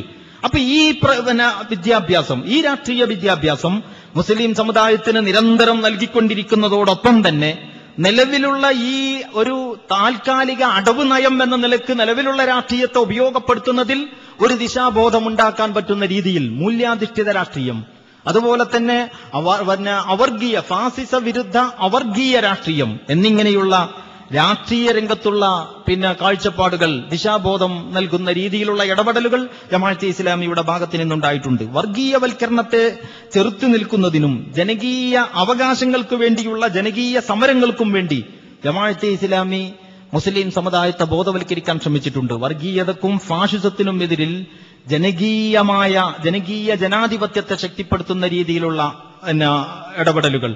അതുപോലെ തന്നെയാണ് സാമൂഹ്യ പ്രശ്നങ്ങളിൽ ഇസ്ലാമികമായി ഇടപെടുക എന്ന് പറയുന്നത്. യഥാർത്ഥത്തിൽ ഈ സാമൂഹ്യ പ്രശ്നങ്ങളിൽ ഇപ്പൊ നമ്മളിവിടെ മുമ്പ് സോളിഡാരിറ്റി യൂത്ത് മൂവ്മെന്റിന്റെ നേതൃത്വത്തിൽ പ്ലാച്ചിമടയിലെ പ്രശ്നത്തിൽ ഇടപെടുമ്പോൾ, അല്ലെങ്കിൽ കരിമണലോ കരിമുകളോ ഒരു വിഷയമായിട്ട് വരുമ്പോൾ, നമ്മുടെ കേരളീയ സമൂഹത്തിലെ പഴയകാല പണ്ഡിതന്മാരുടെ പാരമ്പര്യവും പൈതൃകവും പറയുന്ന ആളുകൾ വരെ നമ്മോട് ചോദിക്കുന്നു, നിങ്ങൾ എന്തിനാ അതിലൊക്കെ പോയി തലയിടുന്നത്, നിങ്ങൾക്കെന്താണ് അതിലൊക്കെ വിഷയം എന്ന്. യഥാർത്ഥത്തിൽ കേരളീയ മുസ്ലിങ്ങളുടെ പഴയ ചരിത്രം എന്താണ്? പറങ്കിപ്പടക്കെതിരെ സമരസന്നാഹം മുഴക്കിയ ഷെയ്ഖ് സൈനുദ്ദീൻ മഖ്ദൂം ഒന്നാമൻ, കോഴിക്കോട്ടെ ഖാരി അബ്ദുൽ അസീസ്, ബ്രിട്ടീഷുകാർക്കെതിരെ പട നയിച്ച വെളിയങ്കോട് ഉമർ ഖാദി, അതുപോലെ തന്നെ മമ്പറം അലവി തങ്ങളുടെ പുത്രനായിരുന്ന സയ്യിദ് ഫസൽ പൂക്കോയ തങ്ങൾ, ഇവരൊക്കെ യഥാർത്ഥത്തിൽ വൈദേശിക ആക്രമണങ്ങൾക്കും അധിനിവേശങ്ങൾക്കുമെതിരെ വളരെ ശക്തമായി സമുദായത്തെ ബോധവൽക്കരിച്ചവരാണ്. ജമാഅത്തെ ഇസ്ലാം പുതുതായിട്ടൊന്നും ചെയ്തിട്ടില്ല. ഈ മഹാന്മാരുടെ പാതയും പാരമ്പര്യവും പൈതൃകവും ഏറ്റെടുക്കുക മാത്രമേ ചെയ്തിട്ടുള്ളൂ. അത് സ്വാഭാവികമായും ഇസ്ലാമിക ലോകത്ത് എല്ലാ നവോത്ഥാന നായകന്മാരും, നേരത്തെ ഞാൻ ജമാലുദ്ദീൻ അഫ്ഗാനിയെ കുറിച്ച് പറഞ്ഞു, ഉമർ മുഖ്താറിന്റെ കഥ നമുക്കറിയാം. എന്തിനധികം പറയണം, ഈ മദ്ഹബിന്റെ മഹാന്മാരായ പണ്ഡിതന്മാർ ലോകത്ത് മനുഷ്യജീവിതത്തിൽ എങ്ങാണ്ടോ എന്നോ സംഭവിക്കാൻ സാധ്യതയുള്ള മസ്അലകളിൽ മുടിനാരിയ കീറി ഗവേഷണം നടത്തിയവരാണോ? ഇന്ന് അവരെ പറ്റിയുള്ള കഥ കേട്ടാൽ, പ്രസംഗം കേട്ടാൽ, പ്രഭാഷണങ്ങൾ കേട്ടാൽ നമുക്ക് തോന്നിപ്പോകും ഇവരിങ്ങനെ മസ്അലകളിൽ കെട്ടിമറിഞ്ഞവരാണ് എന്ന്. ഇമാം അബൂ ഹനീഫയെ പോലെയുള്ള ആളുകൾ മരിക്കുന്നത് തന്നെ ജയിലിൽ വെച്ചാണ്. മദ്ഹബിന്റെ ഇമാമുകളിൽ പ്രഗത്ഭരായ പലരും, അറിയപ്പെട്ട ഈ മഹാന്മാരായ ആളുകളൊക്കെ രാജാധിപത്യത്തിനെതിരിലും ഭരണാധികാരികളുടെ തോന്നിയാസങ്ങൾക്കെതിരിലും ശബ്ദമുയർത്തിയിട്ട് മർദ്ദനങ്ങളും പീഡനങ്ങളും ഏറ്റവരാണ്. അവരുടെ അത്തരം കഥകൾ, ചരിത്ര സംഭവങ്ങൾ വിവരിക്കാൻ ഞാനിവിടെ സമയം ഉപയോഗിക്കുന്നില്ല. ഒരു കാര്യം പറഞ്ഞത്, സാമൂഹിക രംഗത്തെ സാമൂഹിക പ്രശ്നങ്ങളിലെ ഇസ്ലാമിക ഇടപെടൽ എന്നത് ഇന്നിപ്പോ ജമാഅത്തെ ഇസ്ലാമി ഉയർത്തിക്കൊണ്ടുവന്ന ഒരു സംസ്കാരമാണെങ്കിൽ യഥാർത്ഥത്തിൽ ഇത് കേരളത്തിൽ മാത്രമല്ല ലോകത്ത് തന്നെ മുസ്ലിം പണ്ഡിതന്മാരുടെ കർമ്മപരിപാടിയിലെ ഒരു മുഖ്യ ഇനമായിട്ട് എക്കാലത്തും ഉണ്ടായിരുന്ന ഒന്നാണ്. നമ്മുടെ ഒരു പുതിയ കണ്ടുപിടുത്തമല്ല ഈ കേരളീയ സമൂഹത്തിൽ പോലും. അതുകൊണ്ടാണ് സൈനുദ്ദീൻ മഖ്ദൂം ഒന്നാമനെ പറ്റിയും കോഴിക്കോട് കാരി അബ്ദുൽ അസീസ് അവരുടെ സംബന്ധിച്ചും മമ്പറം അലവി തങ്ങളെ പറ്റിയും ഒക്കെ ഞാൻ ഇവിടെ പറഞ്ഞത്. ഈ മഹാന്മാരെ കേരളീയ സമൂഹത്തിനറിയാം. പക്ഷേ ഇവരുടെ കർമ്മപരിപാടിയുടെ സ്വഭാവം എന്ത് എന്ന് കേരളീയ സമൂഹം പഠിക്കാൻ തീരെ ശ്രമിച്ചിട്ടില്ല. അപ്പോ അതുപോലെ തന്നെ സമുദായത്തിന്റെ വർഗീയവൽക്കരണത്തെ ശക്തമായി ചെറുക്കാൻ ജമാഅത്തെ ഇസ്ലാമി ശ്രമിച്ചിട്ടുണ്ട്. ഇത് സാമുദായിക പ്രശ്നങ്ങളിലുള്ള ഇടപെടലിന്റെ ഭാഗമായിട്ടാണ്. പിന്നെ സമുദായത്തിലെ യുവാക്കളെ തീവ്രവാദം പിടികൂടിയ ഘട്ടങ്ങളിൽ ജമാഅത്തെ ഇസ്ലാമി അതിന്റെ ഒന്നാം ഘട്ടത്തിൽ, ഇതൊക്കെ ഇപ്പൊ എല്ലാം കഴിഞ്ഞ ശേഷമാണ് നമ്മുടെ ആളുകൾക്ക് വിവേകമതിക്കുന്നത്, ഇത്തരം തീവ്രവാദ പ്രവണതകൾ വേരുവെക്കാൻ തുടങ്ങുന്ന ഒന്നാം നിമിഷം തന്നെ ആ വിഷയത്തെക്കുറിച്ച് സമുദായത്തെ ബോധവൽക്കരിച്ചുകൊണ്ടിരുന്നിട്ടുണ്ട് ജമാഅത്തെ ഇസ്ലാമി എന്ന് അതിന്റെ പിന്നെ ലേഖനങ്ങളും പരിപാടികളുമൊക്കെ ശ്രദ്ധിക്കുന്ന ആളുകൾക്ക് മനസ്സിലാക്കാൻ പറ്റും. മാത്രമല്ല മുസ്ലിം ഉമ്മത്തിന് അവസാനമായിട്ടുള്ള പ്രധാനപ്പെട്ട ഒരു കാര്യം, മുസ്ലിം ഉമ്മത്തിന് ഒരു ഇസ്ലാമിക നിർവചനം ജമാഅത്തെ ഇസ്ലാമി നൽകി. മുസ്ലിം ഉമ്മ എന്ന് പറഞ്ഞാൽ ഒരു പാരമ്പര്യ സമുദായമല്ല, അതൊരു ആദർശ സമുദായമാണ്. അവർ നിലനിൽക്കുന്നത് ഒരു ആദർശത്തിന്റെ, വ്യക്തമായ ഒരു ആദർശത്തിന്റെ അടിസ്ഥാനത്തിലാണ്. ആ അടിസ്ഥാനത്തോട് നീതി പുലർത്തുമ്പോഴേ ഈ മുസ്ലിം ഉമ്മ എന്ന വിശേഷണത്തിന് ഇവർ അർഹരാകുന്നുള്ളൂ. അതുകൊണ്ട് മുസ്ലിം ഉമ്മത്തിന് ഒരു ഇസ്ലാമിക നിർവചനം ജമാഅത്തെ ഇസ്ലാമി നൽകുകയുണ്ടായി. നിർവചനം നൽകുക മാത്രമല്ല, അതിന് സാധ്യമാകുന്ന അളവിൽ മാതൃകകൾ സൃഷ്ടിക്കുവാൻ മഹല്ലുകളിലും സ്ഥാപനങ്ങളിലും മറ്റുമായിട്ട് ഇസ്ലാമിക ബദലിന്റെ സാധ്യമാകുന്നത്ര മാതൃകകൾ സൃഷ്ടിക്കുവാനും നാം ശ്രമിച്ചു വന്നിട്ടുണ്ട്.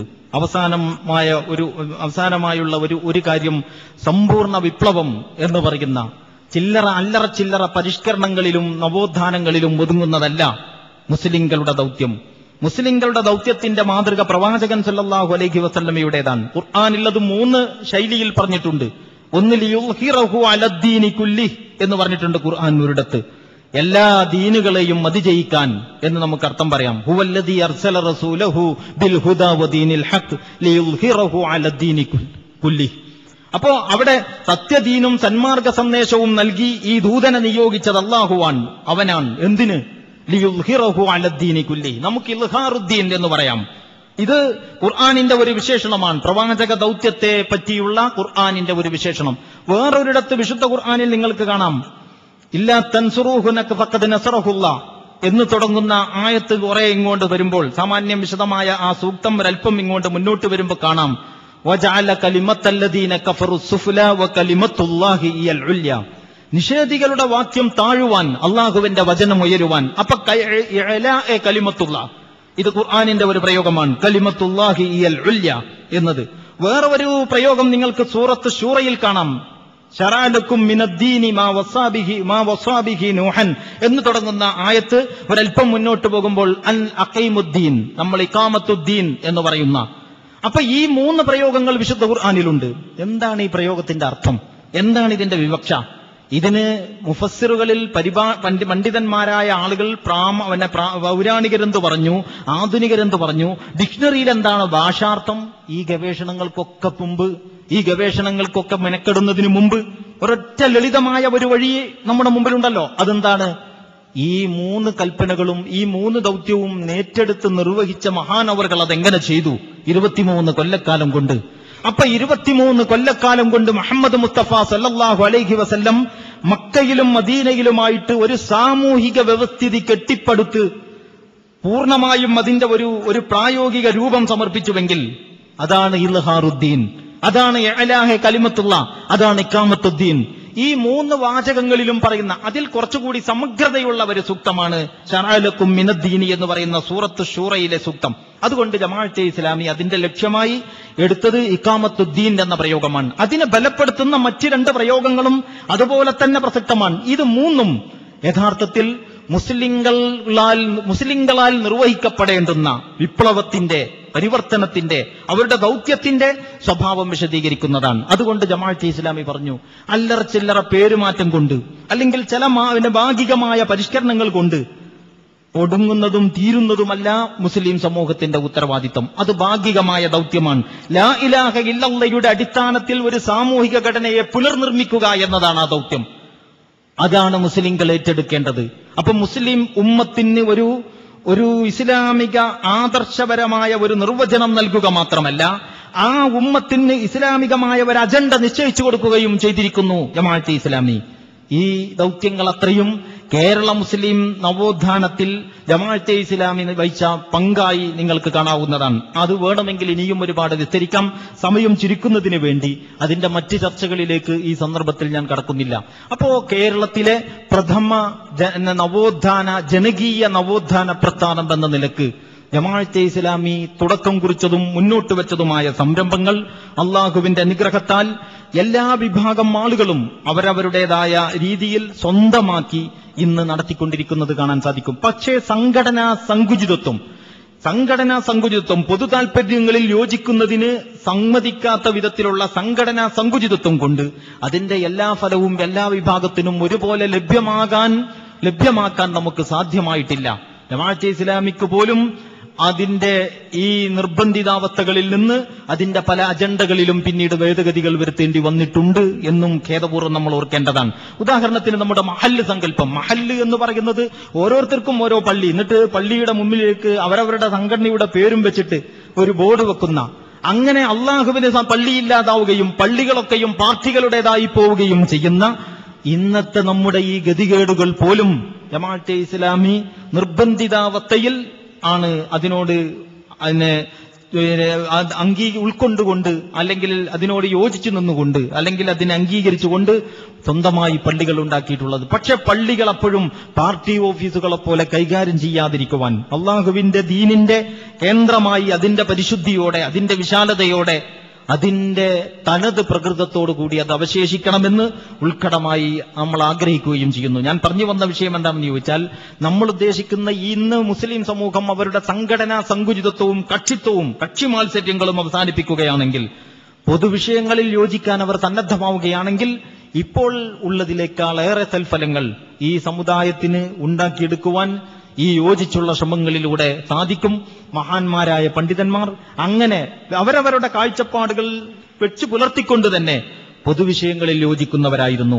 ഗൾഫ് രാജ്യങ്ങളിൽ പോയവരുണ്ടെങ്കിൽ ഈ കേരളക്കരയിലുള്ളതിനേക്കാൾ മദ്ഹബി പക്ഷപാതിത്വങ്ങളില്ലാതെ സഹകരിക്കുന്ന അത്ഭുതങ്ങൾ ഇപ്പോൾ തന്നെ ഗൾഫ് രാജ്യങ്ങളിൽ നമുക്ക് കാണാവുന്നതാണ്. ചില പള്ളിയിൽ പോയാൽ ഒരു ദിവസം കുനൂത്തുണ്ടാവും, പിറ്റേന്ന് നോക്കുമ്പോൾ അവിടെ കുനൂത്തുണ്ടാവില്ല, രണ്ടാമത്തെ ദിവസം വേറെ ഉണ്ടാവും, പിന്നെയും ഉണ്ടാവും, അല്ലെങ്കിൽ ഇടയ്ക്കൊരാഴ്ചയിലാണ് ഒരു ദിവസം കുനൂത്ത്. അപ്പൊ ഞാനൊരു ദിവസം ചോദിച്ചു, മസ്കറ്റിലാണ് അങ്ങനെ ഒരു അനുഭവം എനിക്കുണ്ടായത്. പിന്നെ ഒരു ദിവസം പോയപ്പോൾ UAE-യിലും ഇതേ മാതിരിയിൽ ദുബൈയിൽ ഒരു പള്ളിയിൽ ഞാൻ കണ്ടു, അബുദാബിയിലെ ഒരു പള്ളിയിൽ. അപ്പൊ ഞാൻ എന്റെ കൂടെ ഉണ്ടായിരുന്ന സുഹൃത്തുക്കളോട് ചോദിച്ചു, ഇതെന്താ അങ്ങനെ സംഭവം?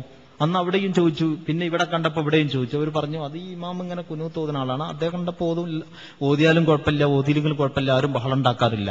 അതിന്റെ അർത്ഥം ഇസ്ലാമിന്റെ അടിത്തറകളെ അവജ്ഞയോടെ വിടുന്നു എന്നല്ല, എന്തുമായിക്കൊള്ളട്ടെ എന്ന് വെക്കുന്നു എന്നല്ല, അതിനേക്കാൾ യോജിക്കേണ്ടുന്ന ചില അടിസ്ഥാനങ്ങൾ അവർ തിരിച്ചറിഞ്ഞിരിക്കുന്നു എന്ന് മാത്രമാണ്. അങ്ങനെ മനസ്സിലാക്കാൻ, എല്ലാത്തിനെയും നെഗറ്റീവായി കാണുന്നതിന് പകരം പോസിറ്റീവായി കാണാൻ, ക്രിയാത്മകമായി